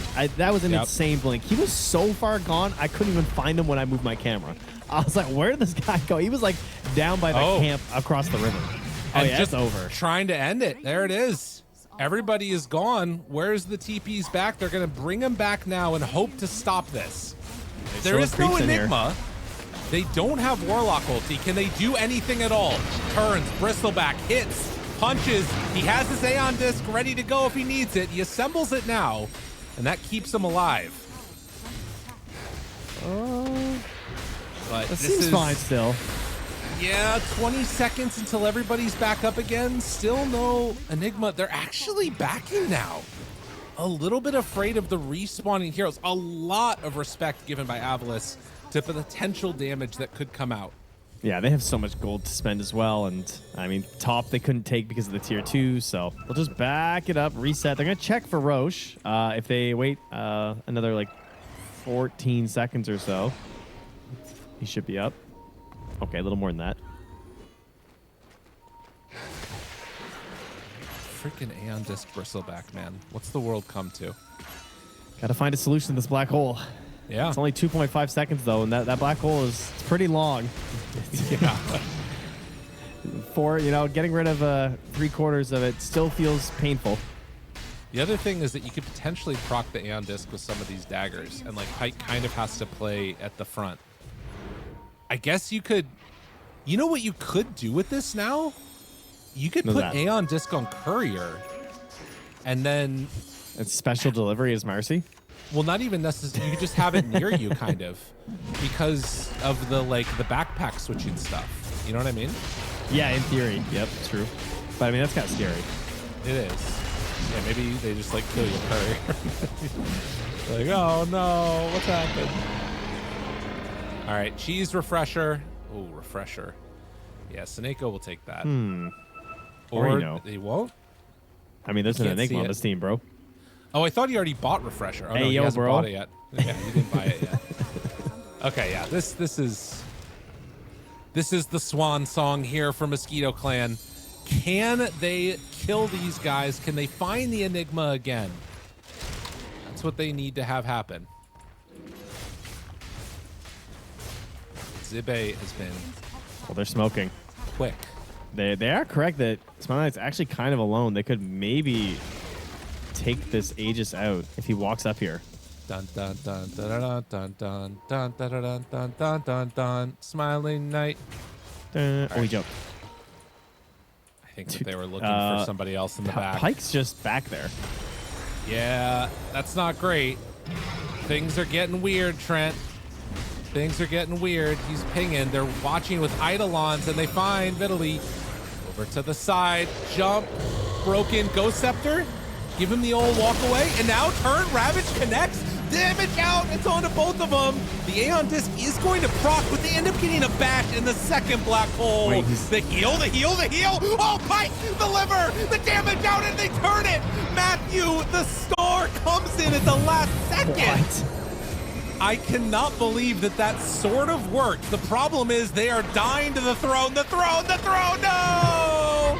They could. Lightning and stuff, but you tend to ignore Split Earth unless you have like really good setups for it. And you're just a damage bot. So you've got to make sure that someone's able to wrangle them into a position where you can actually make use of all your damage is the one problem. Trent, a little bit of trivia time. Do you know what misanthropy means? I thought it meant like evil energy. So I think my understanding of like what a misanthropist is somebody that hates humans. It's like it's somebody that makes sense. You're right. Yeah. That is what it is. Yes, Yeah. You're right, because it's like misandry, but it's misanthropy. It's for all humans instead of the yeah, that makes sense. Yeah. They hate a dislike of hates humankind everybody, is the yes. definition. Kind of cool. The battle begins. Well, I guess maybe not. I'm not sure. So we're going to see Silent Knight in some trouble, getting chased down, and the root is there. The Terrorblade taking a beating. Oh my God, he left it for his little bird. The Hawk gets the first blood. Not often you see that. Wow. Do not open the subreddit misanthropy, guys. Don't go there. Why does this exist? One user here now. It's just me. That's awesome. 91,000 readers, one user here now. Something's not adding up. I'm just saying. All right. Oh, jeez. Leshrac players just they've got a little home over there. I can't stand humans. All right. It's a repeat though. Eki. And yeah, we got Matthew versus Eki. This is interesting. So the thought process of countering it. Oh, they got the toss in. He survived through the first edict and then tossed Matthew on top of Jibe. I like the idea though, because if the Tiny is next to the Leshrac, if you're countering yourselves in lane, the Tiny can at least chuck the Leshrac away. It's genius. Right, that's a good point. It does have some better answers. It does also mean that if Eki tries to drag wave, I think he takes like too much damage from Lesh probably. Mm-hmm. Because he's just going to be eating that edict. So Yodomi have gets to play play this the one. Muerta. Oh, yeah. Yeah.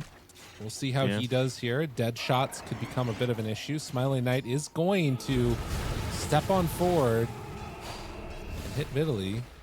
It looks like he's been practicing. He's gold Muerta, so he's a Muerta gamer. It's all right. Sometimes the fives are not used to some of the four heroes rather, but Muerta's fun. I feel like you got to pick up support in pubs. Muerta's high up on the list. Yeah. It is kind of, Muerta and Jakiro are the ones that I always think of at least. So kind of Well, cool one to of them's see fun that. and one of them's just kind of broken. That's true. Which can be fun. That's true. Yeah, Yeah, for the person playing winning it. Dota is generally the most fun you have. Yeah. Not me specifically, right? But like, No. I know you have fun anyway. It's okay. Leafs Snake finds Oak. one kill. Beat Can they down. get some more? I think so. Hits him with the Revenant. The Hawk, it's coming back around for another pass. And it does manage to root there. Meanwhile, the dead shot pushes him back in. Another root. And man, the damage, the hits just keep on coming. I mean, you can see the insane value of that wand, though, on the Terrorblade. That is one thing about this hero, is that he's got low HP pool and just insane armor. So even in these matchups where there's a lot of magical damage, at the very least, the little bits of physical there are coming through do get negated a lot by your wand. But that is not a great start, because now they're just both sitting at pretty high HP pools on Vidalin Yudomi, and the couriers are coming out with more mana to keep bullying. Jeez. And going straight Helm of the Dominator for Italy. They're trying to build towards an Atos eventually on that Muerta. It's going to take a long time. But you had mentioned this mid lane matchup. I mean, is it supposed to be good at this stage? Because PP is behind right now. I think it's not so much that it's like, I wouldn't say good. It's more like Viper doesn't crush you. Like, he's got a big wave coming in. It's not too bad right now. You know. Down bottom. Senego. While that's happening, Stormstormer is also beating into Nature's Prophet. So Seneko dies, but PP is in further trouble. They force out a TP. Omi there. Do not have mana yet for a dead shot. Looking, TPing dead. Nice. Oh, wow. And now Eki making the rotation in too. This is not what they wanted to see. Now, Nature's Prophet could, I mean, hypothetically, he could buy back and TP in if he wanted to. The Stormstormer is super low, but instead, Omi gets the solo kill. Oh, he kills him first, too. Stormstormer doesn't get the XP. Now Matthew moving in. 2 points, yeah, 2 points. Dead. Well played. He just got bailed out in that mid lane for sure. Yeah. The Viper dying, and then the Tiny too. Now Viper's going to come back with full resources, which kind of stinks for PP, but at the very least, like, it's not a massive disaster. As Jimmy's getting pressured into his tower with all this movement, though. Does not have a whole lot of help up here. I think, though, that now that they get those kills, supports are coming back really strong. Like, Idomi's almost level 4. Yeah, and with Eki running right back into the mid lane, like, PP's just out of there. He's just doing his thing. He's going to hit the neutrals. And, yeah, he's 1,000 gold behind. I mean, nobody, like, wins versus Viper, but, yeah, I've definitely seen this go a lot better for Nature's Prophet before in the past. So, I mean, he got walked down into the tower pretty brutally. Like, it was a good use of that creep wave from Stormstormer. Right. Yeah, was able to maybe deal with some of the more frustrating parts, or, you know, just a couple of outplays. Obviously, Stormstormer has played that Nature's Prophet matchup a lot, it seems, and has some ideas of how to deal with it. But nonetheless, I would love to see on the side of Mosquito Clan doing a little bit more aggressive moves around here with these supports. I mean, Eki is now going to be found. Blood Grenade, not able to dodge that one. And so they will find and kill off this Tiny. No lightning yet for Matthew either. He went for the earlier point in the Split Earth. I guess so playing with Beastmaster, kind of cool. Yeah. Just got to hit them, you know. Right. just don't miss. Fair. Could also be that he's hoping to use it with the Prophet too, maybe. Ooh, stun off the mark, and now Yudomi in trouble. Matthew thought about going forward for more. Eki is in the trees. I mean, it's still Viper. Like, yeah, and there's not a lot of value attacking the Viper in the mid lane. It's a bit of a classic, you know. 3 heroes come for you, and at least one of them's gonna die. You probably won't on this hero. Yeah, they're gonna smoke him up now. I do wonder if that stun had hit, if it would have made a difference. Feels like maybe not. But yeah, heading top, they can toss Stormstormer onto somebody. I thought maybe they were going for the Wisdom or something, but I mean, they don't have Viper Strike for 10 seconds, so is this still a kill? Fake. They toss him in place, and well, it does have stick. He manages to take down Eki first. But yeah, gets the kill. Yeah, no help coming through. I thought maybe with some assistance or something that they could turn it around and maybe do something with the lack of Viper Strike, but showing that it does not matter. Yeah. Still a lot of early game damage here under this Bristle. Radiant's bottom tower is under attack. I mean, looking at these levels, the supports are looking really strong on the side of Radiant. I guess some of that's because Smiling Knight is a little bit under-leveled, maybe. I don't know. We'll see how it goes. Dude, but Snako just cracked 1K net worth. He was so poor. Yeah. And look how many sentries they have down on the Radiant side of the map already as well. Like, they got 2 sentries in the mid lane, Three sentries in the mid lane right now. What the? No wonder this guy's so broke. Radiant's courier. Got to work for it. And now they steal your bounty too. Runs back in. Thought about popping that Diabolic Edict. Not going to do it. Down bottom in the meantime. Looked for the roar. Realizes it's not going to work. Now roars the Terrorblade. But still going to die on the beast. That is not the play they were hoping for. And a bit of a wasted roar. Yeah, still has half a meta up here too, so can just farm his way through a lot of creeps at the moment. Won't be enough to pressure the tower, and they are getting a little bit of pressure on that mid lane, but it's not a sustained push or anything. They're still worried about the potential movements of this Viper, who's gone through the gate, is up top, and is holding Viper Strike as they get close to Pike. Ooh, that was scary. Just gets out. Yeah, walks away, realizes what's going on. All right, so are we just into another Enigma game now? They're rotating to their Enigma around the 9-minute mark. This is just what they did last game. They pop the drums, they beat down the tower, and it's too much pressure with the threat of Black Hole. I don't think you could fight this. Yeah, a little bit too scary. I mean, they have a lot of ways to break Black Hole on this team, including just like killing by, you know, PP TPing in, and with an ulti probably could blow him up pretty quickly. But it is a question of, like, do they actually want to take that fight? It feels like instead maybe trying to pressure the bottom tower could be the way that they move, because AVULUS is just heading together towards mid now. Yeah, we'll see if we get just like a Viper group up gameplay here. Between the Enigma and the Viper, there's definitely a lot of this like momentum-based gameplay that we're going to see here. And sometimes people try to fight into it. Wow. And now the turn, hoping to find it. Stun is there. Nature's Prophet going to fall. Matthew runs in with Diabolic Edict going. It's not enough damage, though, so they will lose to Eki, making so much happen, and now just running in with a haste rune. He really has just been Nyx Assassin. It's like the last game. He just walks behind the tower, and he sets up something that leads into a full-on tower push. Like, he's just making it work. And this is the dream. Yeah. Now, the XP, because they're getting these kills, the XP isn't waiting for them. Eki should be all right. Oh, that would be a crazy dead shot if he had hit that.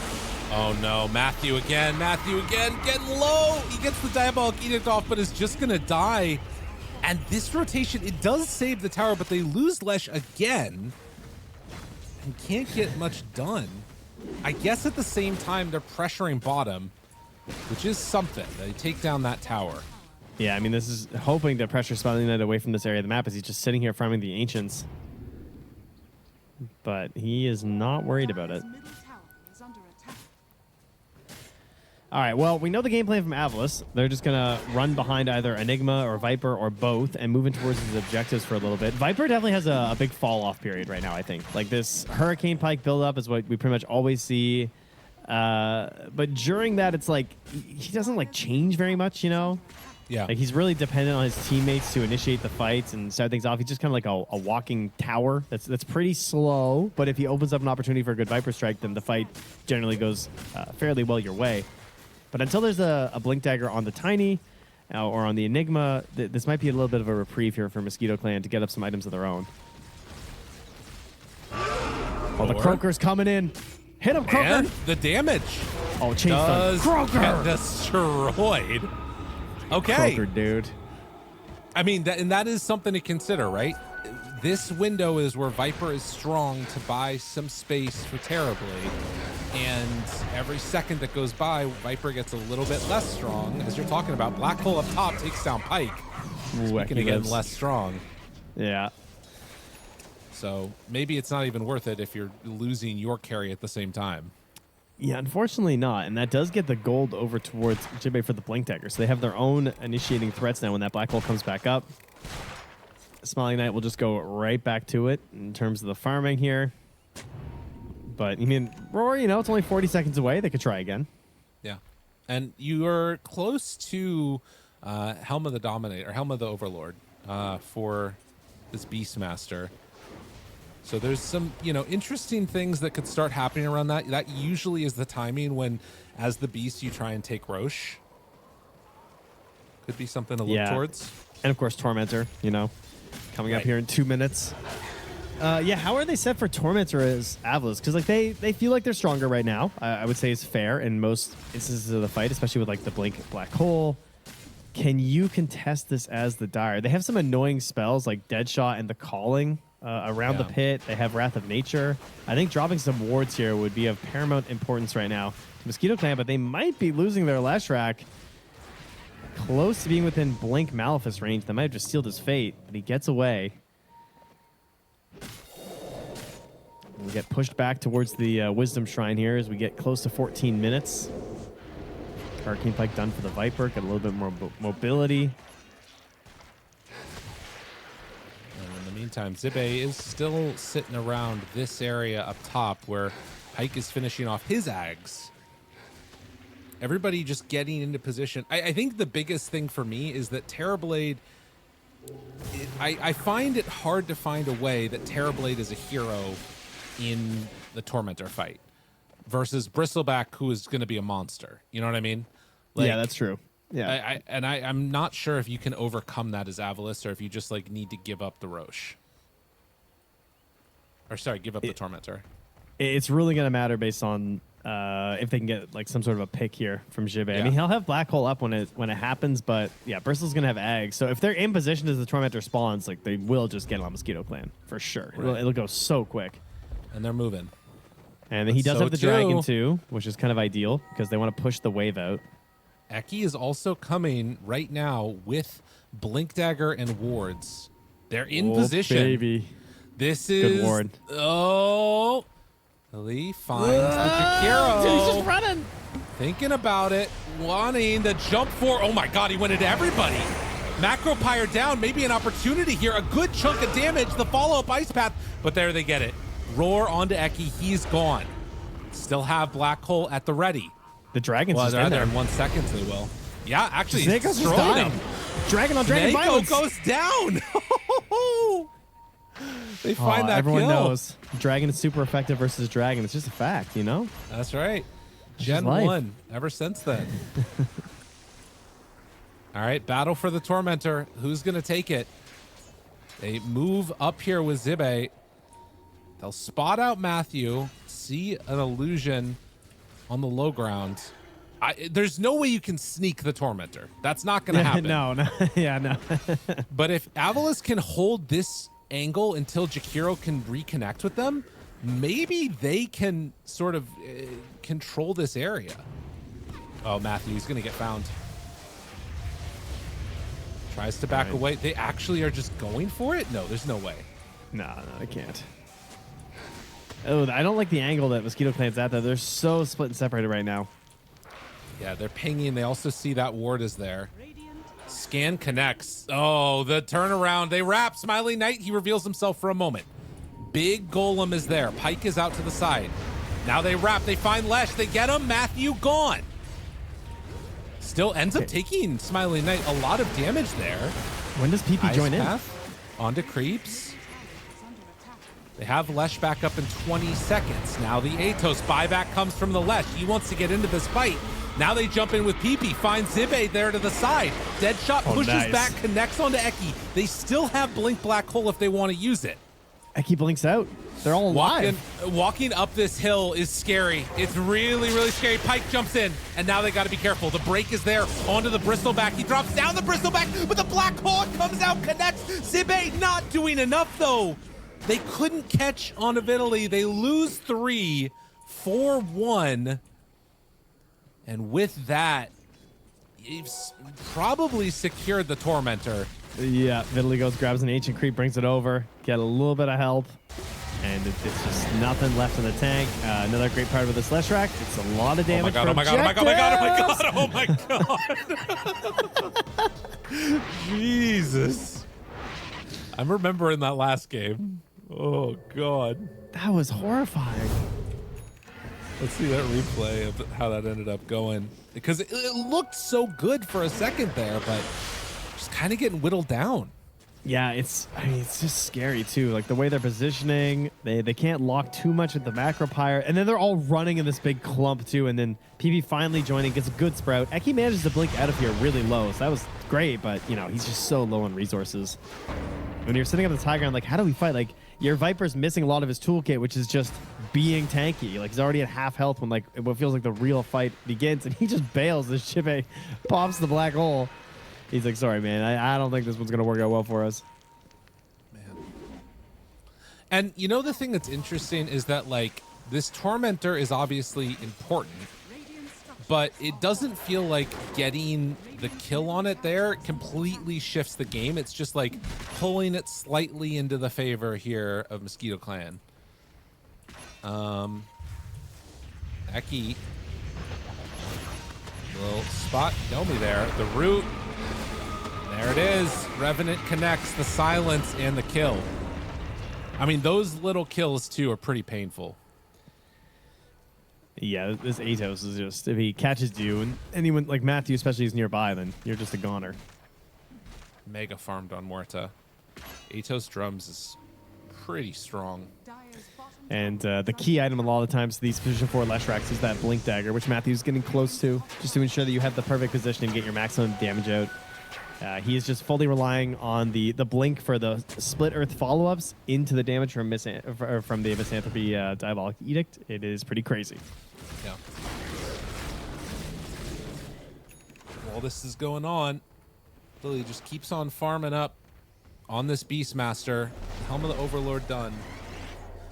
Roche is a possibility for this team at this point, but they also don't need to push the tempo that quickly if they don't have to. Eki, deep ward. This one might come back to pay off in a good way. It looks like already perhaps right away. Oh, he kills his courier with a Mjolnir. Back. Nice. Wait, maybe? Is it enough? If PP dies, can the rest of them get out? PP does end up falling, but now they catch another 2 on their way out, and Eki. So, and the ward's getting dewarded too. Yeah. They pinged that right away. So, yeah, costly. At least he won't have Mjolnir for 2 minutes. So you got that going for you.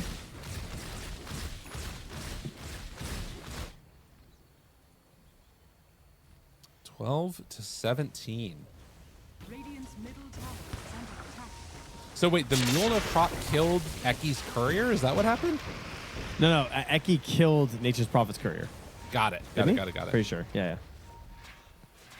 And that courier had the Mjolnir. Like yeah. No, it's he ended up buying the full Mjolnir instead of finishing the BKB. I thought. At least I thought I saw Mjolnir recipe. Maybe I'm crazy.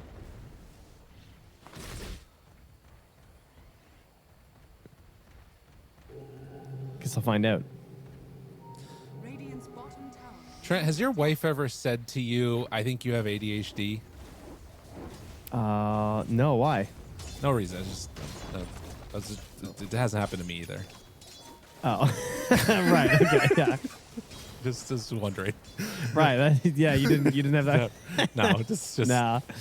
Yeah, anyways, back to the game. We got the Aghanim Scepter done for I feel for this that. Beastmaster.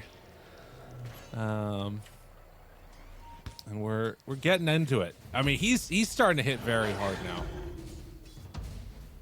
He's a big boy. Him and his big old friend. I mean, are you happy to have the Prowler back, by the way? Mm-hmm. I am. The Prowler. They've returned, like yeah. Yeah, you like the Prowler. I'm a fan. It's good.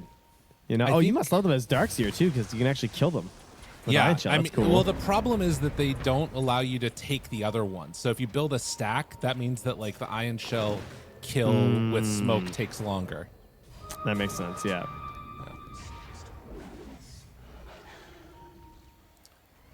Smoke up now.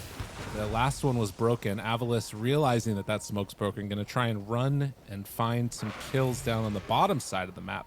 Pyke is showing here, does have Sange and Aghanim Scepter completed. Jeez, we got really even Stevens here, eh? Like the net worth is pretty fair across the board. And yeah, he did in fact finish the Mjolnir with only the recipe for the King Barrow remaining. I was not crazy. So that's a lot of extra damage. And now he even has the BKB too. So PP is, he's a big PP. There it is. That's what he is. It's a scary one, honestly. Mosquito Clan in a weird part of the map right now. Yeah, they feel like they're just like needing to get something done and not really in a position to do it. But there is something that's over here on this side of the map, and that is a Roche. Oh, you were talking about Mosquito Clan. I was really confused what you were talking about. Yeah. I mean, if they get this tier 2 here, this is pretty nice for them at least, but losing Roche does kind of hurt. Yeah, they were slow rolling this push a lot. Like, they were just letting the Prowler do it and lurking everyone else nearby. I mean, I don't think Eki's going to fall for this. I think he's aware that there's definitely some shenanigans afoot, but, I mean, they get the Aegis, which I'm fine with. He jumps in. Okay. Yeah, Roar, TPs start to move. Need to be careful, though, because the BKB, well, just a black hole could come out afterwards, and it's on to 3 of them. Yeah, that's not how you wanted that one to go. They lose 3 and maybe a 4th. Yunomi does manage to escape. But yeah, appreciating the Zibe Enigma. That guy is having a hell of a day. A lot of it was just Eki sacrificing himself too. Like, he just jumped in there as they finally decide to actually pressure the tower, and he forces the Bristleback into a position where as this Viper comes in, there's a Viper strike. It's over. Like, Stormstormer TP's in, that's it. Bristle's game is done. God, it does just drop so quickly. I mean, you look at this and I mean, oh God. They were not in the position. It does not go much better than that. Like, that's just, fight is just unwinnable at that point for you. And, I mean, Mosquito Clan were kind of at a point where I felt like they could just work all over the map. Like, they were following this Prowler, but it was a bit of a slow pace, and AVULUS get the perfect answer of just getting this Roche, now taking it away from something that really Mosquito Clan probably could have been angling for to take for themselves. They lose a big objective on the map. Now the Tormentor should be back up, right? That was like, I mean, right. we kind of battled there for a little bit, but it's going to be up in like 2 minutes. I will say that I think that unlike last game, like, so last game you had, you know, Tiny, you had Slardar, you had PA. You could fight without Black Hole. I don't know how he had that vision. But regardless, they do manage to catch him there. I was quite literally hovering Rod of Atos, and there was still like 100 range.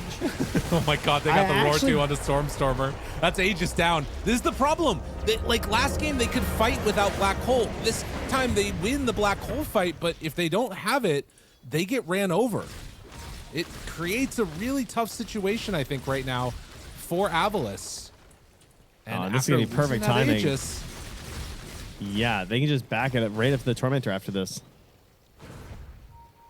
But, man, they don't even risk it for the tier 2, really? I mean, I guess the creep wave is kind of slow. All right, he'll just send in the summons. Zibe really wanting to make full use of this. He's actually going for the Lincoln Sphere. So he can get these unobstructed BKB black holes and have nothing that he has to worry about. Although, I'm trying to think, because they change things now where you can target stuff on BKB, if you, like, dead shot, will that break the Lincolns? I don't think so, right? Oh, like if you dead shot on his head while he's BKB'd, you mean? Yeah, I feel like it does. I think it would. So there is still potentially a way to break that. Also, Sprout, I believe, would do the same type of thing. Yeah, you definitely used to. I don't know if it works through BKB or not, though, but we'll see. Regardless, it's going to be something to watch for. There's a 5,000 gold lead right now for the Mosquitoes. They are going to start heading down south. Obviously, can TP in with the Nature's Prophet if they need to.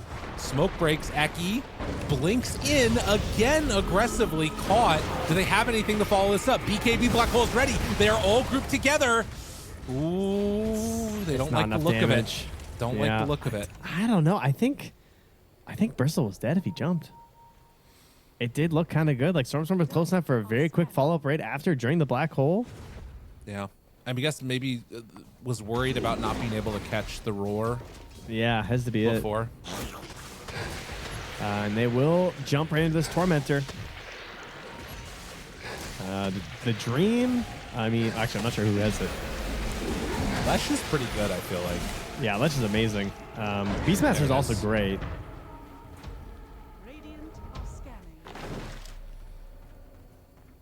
So they do have the Split Earth shard now for the ever-increasing area of that stun. Eki still kind of on the hunt here. There is Nature's Prophet and Matthew nearby, but they're just trying to sort of protect this creep wave and see if they can find anybody here. They're underneath a ward. Got to be careful. Eki off to the side. They see Seneko, but they didn't see him, but they get him now. Stun, follow-up, Force Staff, trying to get him away. Height nearby. Now they jump immediately. He went right on top of Stormstormer. They didn't see him. PP gets demolished. Oh, wow. He was just out of vision of that Viper, but now Viper may be in some trouble. Matthew catches him with the stun there. Blink forward. They have the black hole. Caught on Vitaly. Doesn't manage to get the roar off. What a fight. I mean, the NP literally TP'd on top of the Viper. Yeah, that's not ideal. I was watching the other part of the fight. I was watching Jibe just being chased around and managed to barely blink out from the Beastmaster hunt down afterwards too. Just lurking on the side through a lot of that engagement. Ends up being a pretty sizable win for the Radiant. They both get some XP and some gold, but overall it's net positive for AVULUS. A lot for the TB. TB and Enigma both got like 2,000 XP, so big levels for them. Almost puts them to level 18, and it is level 20 for the TB here too, as Matthew is getting shredded by these illusions. But they do find him here, trying to catch and kill. Smiling Knight not going to be able to get it. Matthew smokes himself, so he doesn't die to the illusions. Can reset for this if they want. No, they're just going to go through the gate and try and get away. Oh, he bailed on the Lincolns, eh? He's going eggs on Jibe. Interesting. I liked the Lincolns because I did feel like it was really winning the fights, but he's ready. He's got his point booster delivered home, and he's only got 250 gold to go. I will say the Muerta has Boots of Bearing now, so I think that mitigates the spin. I think so. I was wondering that last game. I guess we'll find out. It's also just great versus Viper, of course. Right. Probably the best reason to even have it is to just bail out Pyke so that he can actually distance himself from the Viper. Well, that is the full Aghanims done now. And I guess the other thing is that if Beastmaster isn't careful, he potentially could get like pulled into the black hole before Aurora gets off. Yeah. Yeah, it's pretty fast, especially if he doesn't have any cast range neutrals. Which he does not yet or anything. So yeah, it's on the line for sure, especially the angle he's coming from. Like if he's trying to come from the side of the black hole, like the forward face of it, he's not going to be able to get him. Yeah. Well, tier 2 for tier 2. Well, Terrorblade holds on to the top side of the map. It looks like it's sort of traded off now. Mosquito taking over the bottom quadrant. Roche capable of respawning in 8 seconds. We'll see what the timer is as we try and intuit based upon the clock. Oh yeah, we have no more timer guessing anymore. Yeah. Because we don't... I mean, we can, but it's harder to remember. That looks like a long one to me. Yeah, I'd say it's about moving real slow. I'd say like 30 seconds away from max. Be my guess. Thank you, Roche timer. Off screen, that's good. But yeah, 5K gold lead. Gem will try and take away some of this vision. There aren't really that many wards on the map in general. The main ones are held down on the bottom side by Mosquito, looking for those heroes that are trying to farm up the Ancients. Couple placed down by Radiant now. Dire are scanning. All right, I've solved it. So that mark on the left is 1 minute. Dire are scanning. Ah, okay. Look, that's 1 minute. So we just passed 1 minute. So this means it's like 2 minutes and 10 seconds ish. Okay. Until it'll spawn. Wow, we're figuring it out. We're remembering the ancient technology. That's right. Smiling Knight, does he show on this ward? It doesn't look like it yet. I feel like if he shows down there, and he's even avoiding that area. So not showing means that he can't go for any type of a smoke play yet. And now they will get the reward. At this point in the game, this feels like a pretty good game to be a Terrorblade. Like, you have this black hole focused Enigma, you have Eki who's just throwing his body in with these stuns, and you have a Viper that the fight kind of gets forced around. So there's a lot of room to play. Like, he even has Shivas now, the Viper. So really good vision for the TB. I think Smiling Knight's really well set up here. It would be great if he had some sort of a blink. That would be kind of nice. But he's got the Silver Edge, which like sort of works. Yeah, I guess if you use the Roar on the Enigma to break the black hole, you might still just lose the fight to Smiling Knight. Yeah, he could have a lot of damage. Smoke jump, oh my gosh, Eki. He catches both of them. Ice Path down, Macro Pyre. Pike pops BKB, backs away. They have to be careful here. The buyback could come, and indeed it's going to. Matthew finds one. Zibe connects. They actually TP'd into the black hole. Oh, how much worse can it get? PP shows up. There is not going to be enough damage here for you, sir. Smiling Knight is very, very strong. Sunder out, but now maybe Pike can do something. Oh. They break, they hit, they connect. Matthew follows up with the stun. That's looking pretty good. High ground isn't enough. Yes! They take down that Terrorblade, kill Stormstormer. It cost them a lot, but they got their man. Oh, Bristle is king. They needed that bad. That was looking like a disaster. The 3-hero black hole there from Jibe was clutch, but the double buybacks from the supports coming in to mop it up. They needed that big damage from Matthew. He got focused down pretty early in that one and had to immediately return. We'll see and here. Then toss right away, too. Poor Udomi. Udomi just gets killed in the Macropyre down there. This is like the perfect fight for this graphic too, because look at how low like the health bar drops, and then all the buybacks come in, and that's kind of what turns it back around here. Jesus, black hole. I mean, yeah, there was like nothing left in the tank, but PP comes in, he manages to clean up a couple. He did. And of course the Sunder kind of meaning that Stormstormer ends up dead likely as well because of it. I mean, it's what you have to do with Smiling Knight, but still. Yeah. God, that was close. Man. Yep. Very, very close. Good thing that Bristle got a second round into that fight, that's for sure. Get to play a little bit without being broken. And now back in the real timing. Roche is up. They're TPing in. They want to fight this. I don't know if they're going to be able to get here quickly enough. Stormstormer. Wrath of Nature. They double drop sentries, but Matthew, he's there. Yule Scepter, lift up. Thinking about going, and Eki, he's in too far. Oh, wow. Meanwhile, jumps forward, Roar immediately onto the Viper, caught him, gone. Oh, Mosquito Squad comes in. They do a lot of damage. Smiling Knight gets stunned. They take down the Aegis almost instantaneously. Yeah, that damage for Smiling Knight was crazy. As he knew that a lot of the disables had been utilized to kill Stormstormer and Eki, so he kind of pops in and chucks the damage to at least get rid of this Aegis, which will hurt their pushing potential. They can't just like rally around PP now and start assaulting these tier 2s and high grounds at the very least. But there is still a giant Bristle to deal with the Seeing Red Facet, one of the best siegers in over the past couple of patches, really. Right, and this window right here, they've kind of got to get something done right now. Dude, he just tumbled. This guy's tumble playing at 36 minutes. What are we doing? He just tumbled down on that ice path. I love that. It's so awesome. How bad were your other choices, man? That's so sick, dude. He's tumbling. This guy's going. He just loves a tumble. Listen, you got to add a mana cost to it. If you had a mana cost to it, this wouldn't be here. Give him like 2 mana cost. He'd be gone. 2? That's it? It starts activating Warpath. Yeah. Oh God, no, no. Coding. Yeah. Well, nonetheless, they are not going to push their luck any further as they just take down the tier 2 tower and call it off there.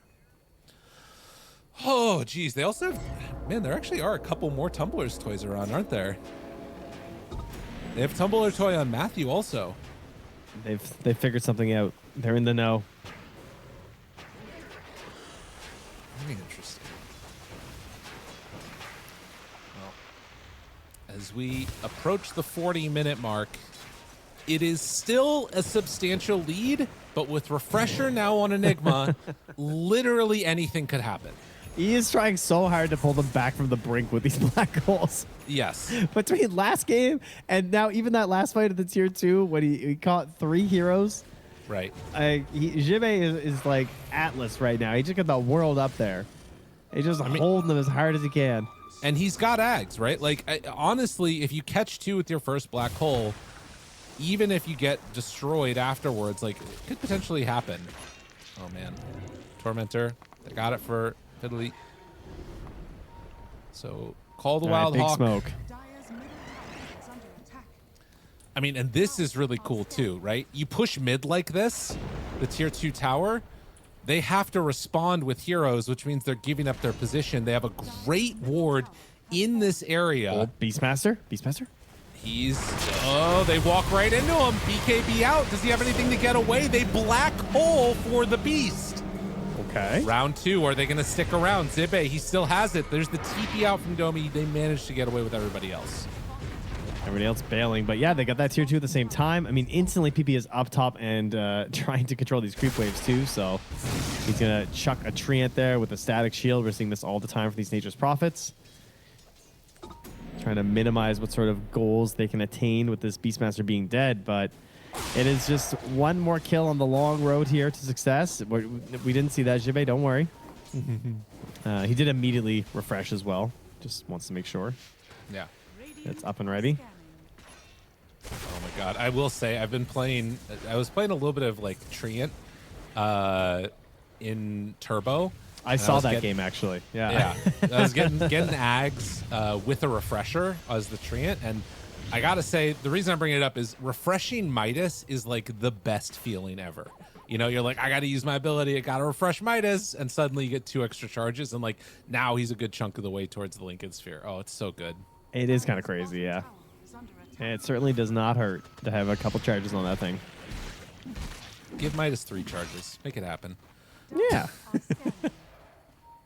What do you think about this Bloodstone for Bristle in this type of a game? I mean, I think, know it. Go for it. I would say I think good because there's no counter to it. Like they don't have. There's a lot of natural counters and itemized counters like Spear Vessels and stuff, or like Shivas. But like these heroes are really not buying too many outside the 1 Shivas we have with the Viper. Right. And Shivas isn't crazy. It's 25%, which matters. But I mean, I guess the other option would be the AC or the. Hold on. Am I crazy? Octarine? What? Did they not change the spell lifesteal thing? For am I forgetting the quills, it was the one that Bristleback? he doesn't get it off of the passive one. Okay. So like when his quills reflect from taking damage, he doesn't get the heal, but he still gets it when he uses quills or when he uses the eggs. So it's still good, but it's less good than it used to be. All right. Because the ones that you reflect are now reflect damage as opposed to like spell lifestealable damage. Got it. Okay. I was wondering about that. Well, Ike Glimmer as he walks up the hill. They find him immediately. Do they have anything to help get him out of there? No. He is mega dead. Okay, well, last time I checked, it's not a passive. Wow, bro. Oh, jeez. That is a really unfortunate series of events. They do leave the gem again on the ground. Nobody coming to collect that on the side of AVULUS. Oh my god, he bought a Shadow Blade instead of a Lincoln's. Because he didn't get ninja gear. Oh. Yeah, he's just got a game. And he's still game can't help him. The greedy enchantment too on Enigma, just like a max amount of gold. This is insanity. That's too greedy, man. Oh wait, he sold his Midas. Never mind. All right, he's forgiven. Yeah, that's fine. Like, oh, I'm actually sending him home. He didn't sell it quite yet. Yeah, this was looking a little scary. But when you just lose your Bristle and he doesn't press any of his buttons and he's in like, I mean, he just walked into a Viper and a Silver Edge TV. So he just died. You know, he didn't get to play the game. Are they not going to buy back for this? I mean, it's kind of feeling like it. You're close. I mean, they have bottom. 25. So I think they're just saying we're going to give them both up and we're just going to play for the tier 4s. Nature's Prophet again. Again, it happens. Have a toss back. You manifested it. Toss back dead. PP. You got to get out of there, buddy. they also have to be careful. BKB Black Hole is still available. It's still an opportunity. Pyke is there. Chasing, hunting, connects onto Zibe. Zibe black holes him now. The rest of the team comes in, but they fear he didn't BKB. Oh, BKB too late is no BKB at all. They lose another hero. Man, the late buyback, another one of these in this series. These like 20-second buybacks that feel so painful, but feel so good when it works out. You got 1,500 gold on the bristle. All right, you got to get something done here. Unfortunately, everybody on AVULUS has buyback now. Yeah, you just you run it down mid and you just get some buybacks. They can at least pick up their gem as they pass by. that's true. If anyone sees it. I mean, they should have vision of it, but whatever. I mean, there's other things to focus on. Yodomi is also holding a gem, so there's just too many. They have 3 gems now, or could, but they only had 1. By the way, Wind Waker for Leshrac. He bought for that. So they've got an answer now for Black Hole. Still have Refresher ready on the Enigma if they want to use it. Starting to get the split earths working. Roar is there. Force Staff gets them away. Still, buildings starting to fall. Can they equalize the creep equilibrium, or are they just going to back out? No, it looks like they'll back out. Yeah, I think this is the right play from AVULUS. Don't burn the buybacks. Let them have one lane. That's fine. You still have the edge here. You know that they just bought back on Bristle and Nature's Prophet, so you just have immediate win conditions. Either of those heroes die, and this game feels very difficult. Roche is actually a relatively quick spawn, less than a minute, and they are going to head on in right about as it's spawning. Do they stick around long enough? Yes, they do. Oh my God. They waited just in time. Easy. That'll be a refresher. That feels pretty good. I actually don't know who takes that. I mean, I like Shakiro, to be honest. I feel like maybe Smiling Knight might ask them to pass that over at some point. If he ends up using meta or whatever. Yeah, that's we'll true. See.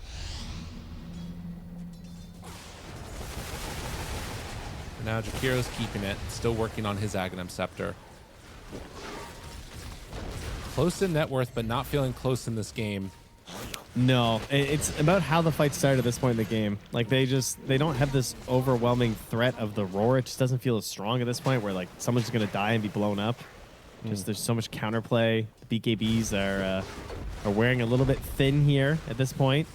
6 seconds on the Bristle, 6 seconds on the Nature's Prophet, at least a righteous 7 on Beastmaster. And then even when you're BKBing, you're still just thinking about Jive and wondering where he's at. Stormstormer has bot, so he can come and join the roster whenever he wants. But this top lane is going to continually be pushed in by the Nature's Prophet. And of course, you've got to be concerned about any of those backdoor protection situations. Also, finished a Scotty now for Viper, so more of these answers. Yeah, it's making Pyke's life harder and harder, isn't it? Yeah. Yeah, I would not be playing an honest game at this point if I'm Mosquito Clan. I'm starting to think about tactics of like cutting waves and trying to find a dishonorable way to win this one. There is Boots of Travel here on Stormstormer. He's going to get fouled. Oh, he pump fakes the Roar vividly. Now they move in. They can't get there in time, though. They force TPs back. That's something. Zibe not quite going to connect on them in time. That they can maybe go up high ground here. Smiling Knight, Pyke walks forward. Now they pop the meta. Turn to hit. Broken on the Bristle. He Ogre Seals away. Fear pushes him out. And they have the outpost, so they can just TP some of these heroes back in. I mean, Stormstormer obviously had his TP, even though they went back to save him. He can rejoin up here for Smiling Knight. Keep this pressure up with the 2 lanes. Really struggling to get in behind and actually like force any sort of a bad creep problem here for the Radiant. Right. The banner can't has been TP planted right now. He's got to be able to come in and fight. Didn't have a TP scroll. They get a full AC completed. He was going back and forth on Bristle about what he wanted. AC is the choice. Remember, they have a save for BKB Black Hole with a Wind Waker on Matthew. Shiv is so far back right now. He's just giving them nothing. They need to send somebody in to deal with this because this is just going to drop slowly. They decide to pick up a Butterfly on the Nature's Prophet. He has that done. Also, a butterfly completed on Terrorblade. That one is in his backpack. Jump forward, Roar catches, trying to take down Stormstormer. He's in trouble. PP goes to the side, and there's the jump in. They only catch onto one, and it's not good enough. That is not good enough at all. Dude, that black hole did nothing. They buy back. They want to get back into this fray. They do have a refresher on that Enigma. Pyke surviving through it for now. They buy back on Muerta now. Eki in trouble. They catch on to Matthew, but he Wind Wakers, tries to get to the high ground, not quite making it in time, and ends up dying. He has buyback. He can rejoin his team here. They don't want to get megaed. You've spent a lot on this defense. You have a potential win condition if you get Jibe, but they also know that there's no buyback on Nature's Prophet, no buyback on Bristle. Scary stuff. No buyback on any of the Radiant heroes except for the Terrorblade and Viper, which are the heroes that really matter, but it's something to watch for. These racks expose. This is Megas. I mean, they could just send in Stormstormer with his buyback and Boots of Travel. Yeah. They're sending in right now the Terrorblade. Lay there, jump forward, roar, damage. Is it going to be enough? Stun, follow-up is good, but it's not good enough. Not even nearly good enough. They get the Wind Waker to keep that Bristle alive, but Smiling Knight is just too much. He is way too strong at this point. Can't get to the low ground on Bristleback. Backing it up. The stun is there. It's enough. They bring him down once. Can they do it again now? Eki, he's in pretty far. Broken on PP. Turns, punches, stuns. Walloped. Yule Scepter lift up keeps him alive. They're still kind of chasing the Bristleback, and PP is going to go down dead for 2 minutes. Roar is there. They still have the Sunder. They still have Satanic. And Matthew's just on the run right now, too. Going to get Viper Strike as well as Vidley runs back to the well. That's going to be the Leshrac. Almost down. And they get him again. Everybody buys back in that instance. The huge victory coming in from AVULUS as they're going to set their sights on the throne.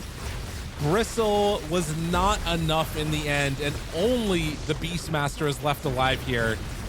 He will try and jump, but there's really not nearly enough in the tank, as they'll give a tip, throw out the roar. GG is called. AVULUS take the series 2-1. I got to give credit to the Warlock and Silencer bans after the early Enigma, because it's just, they did it again. Once again, they found a way that, like,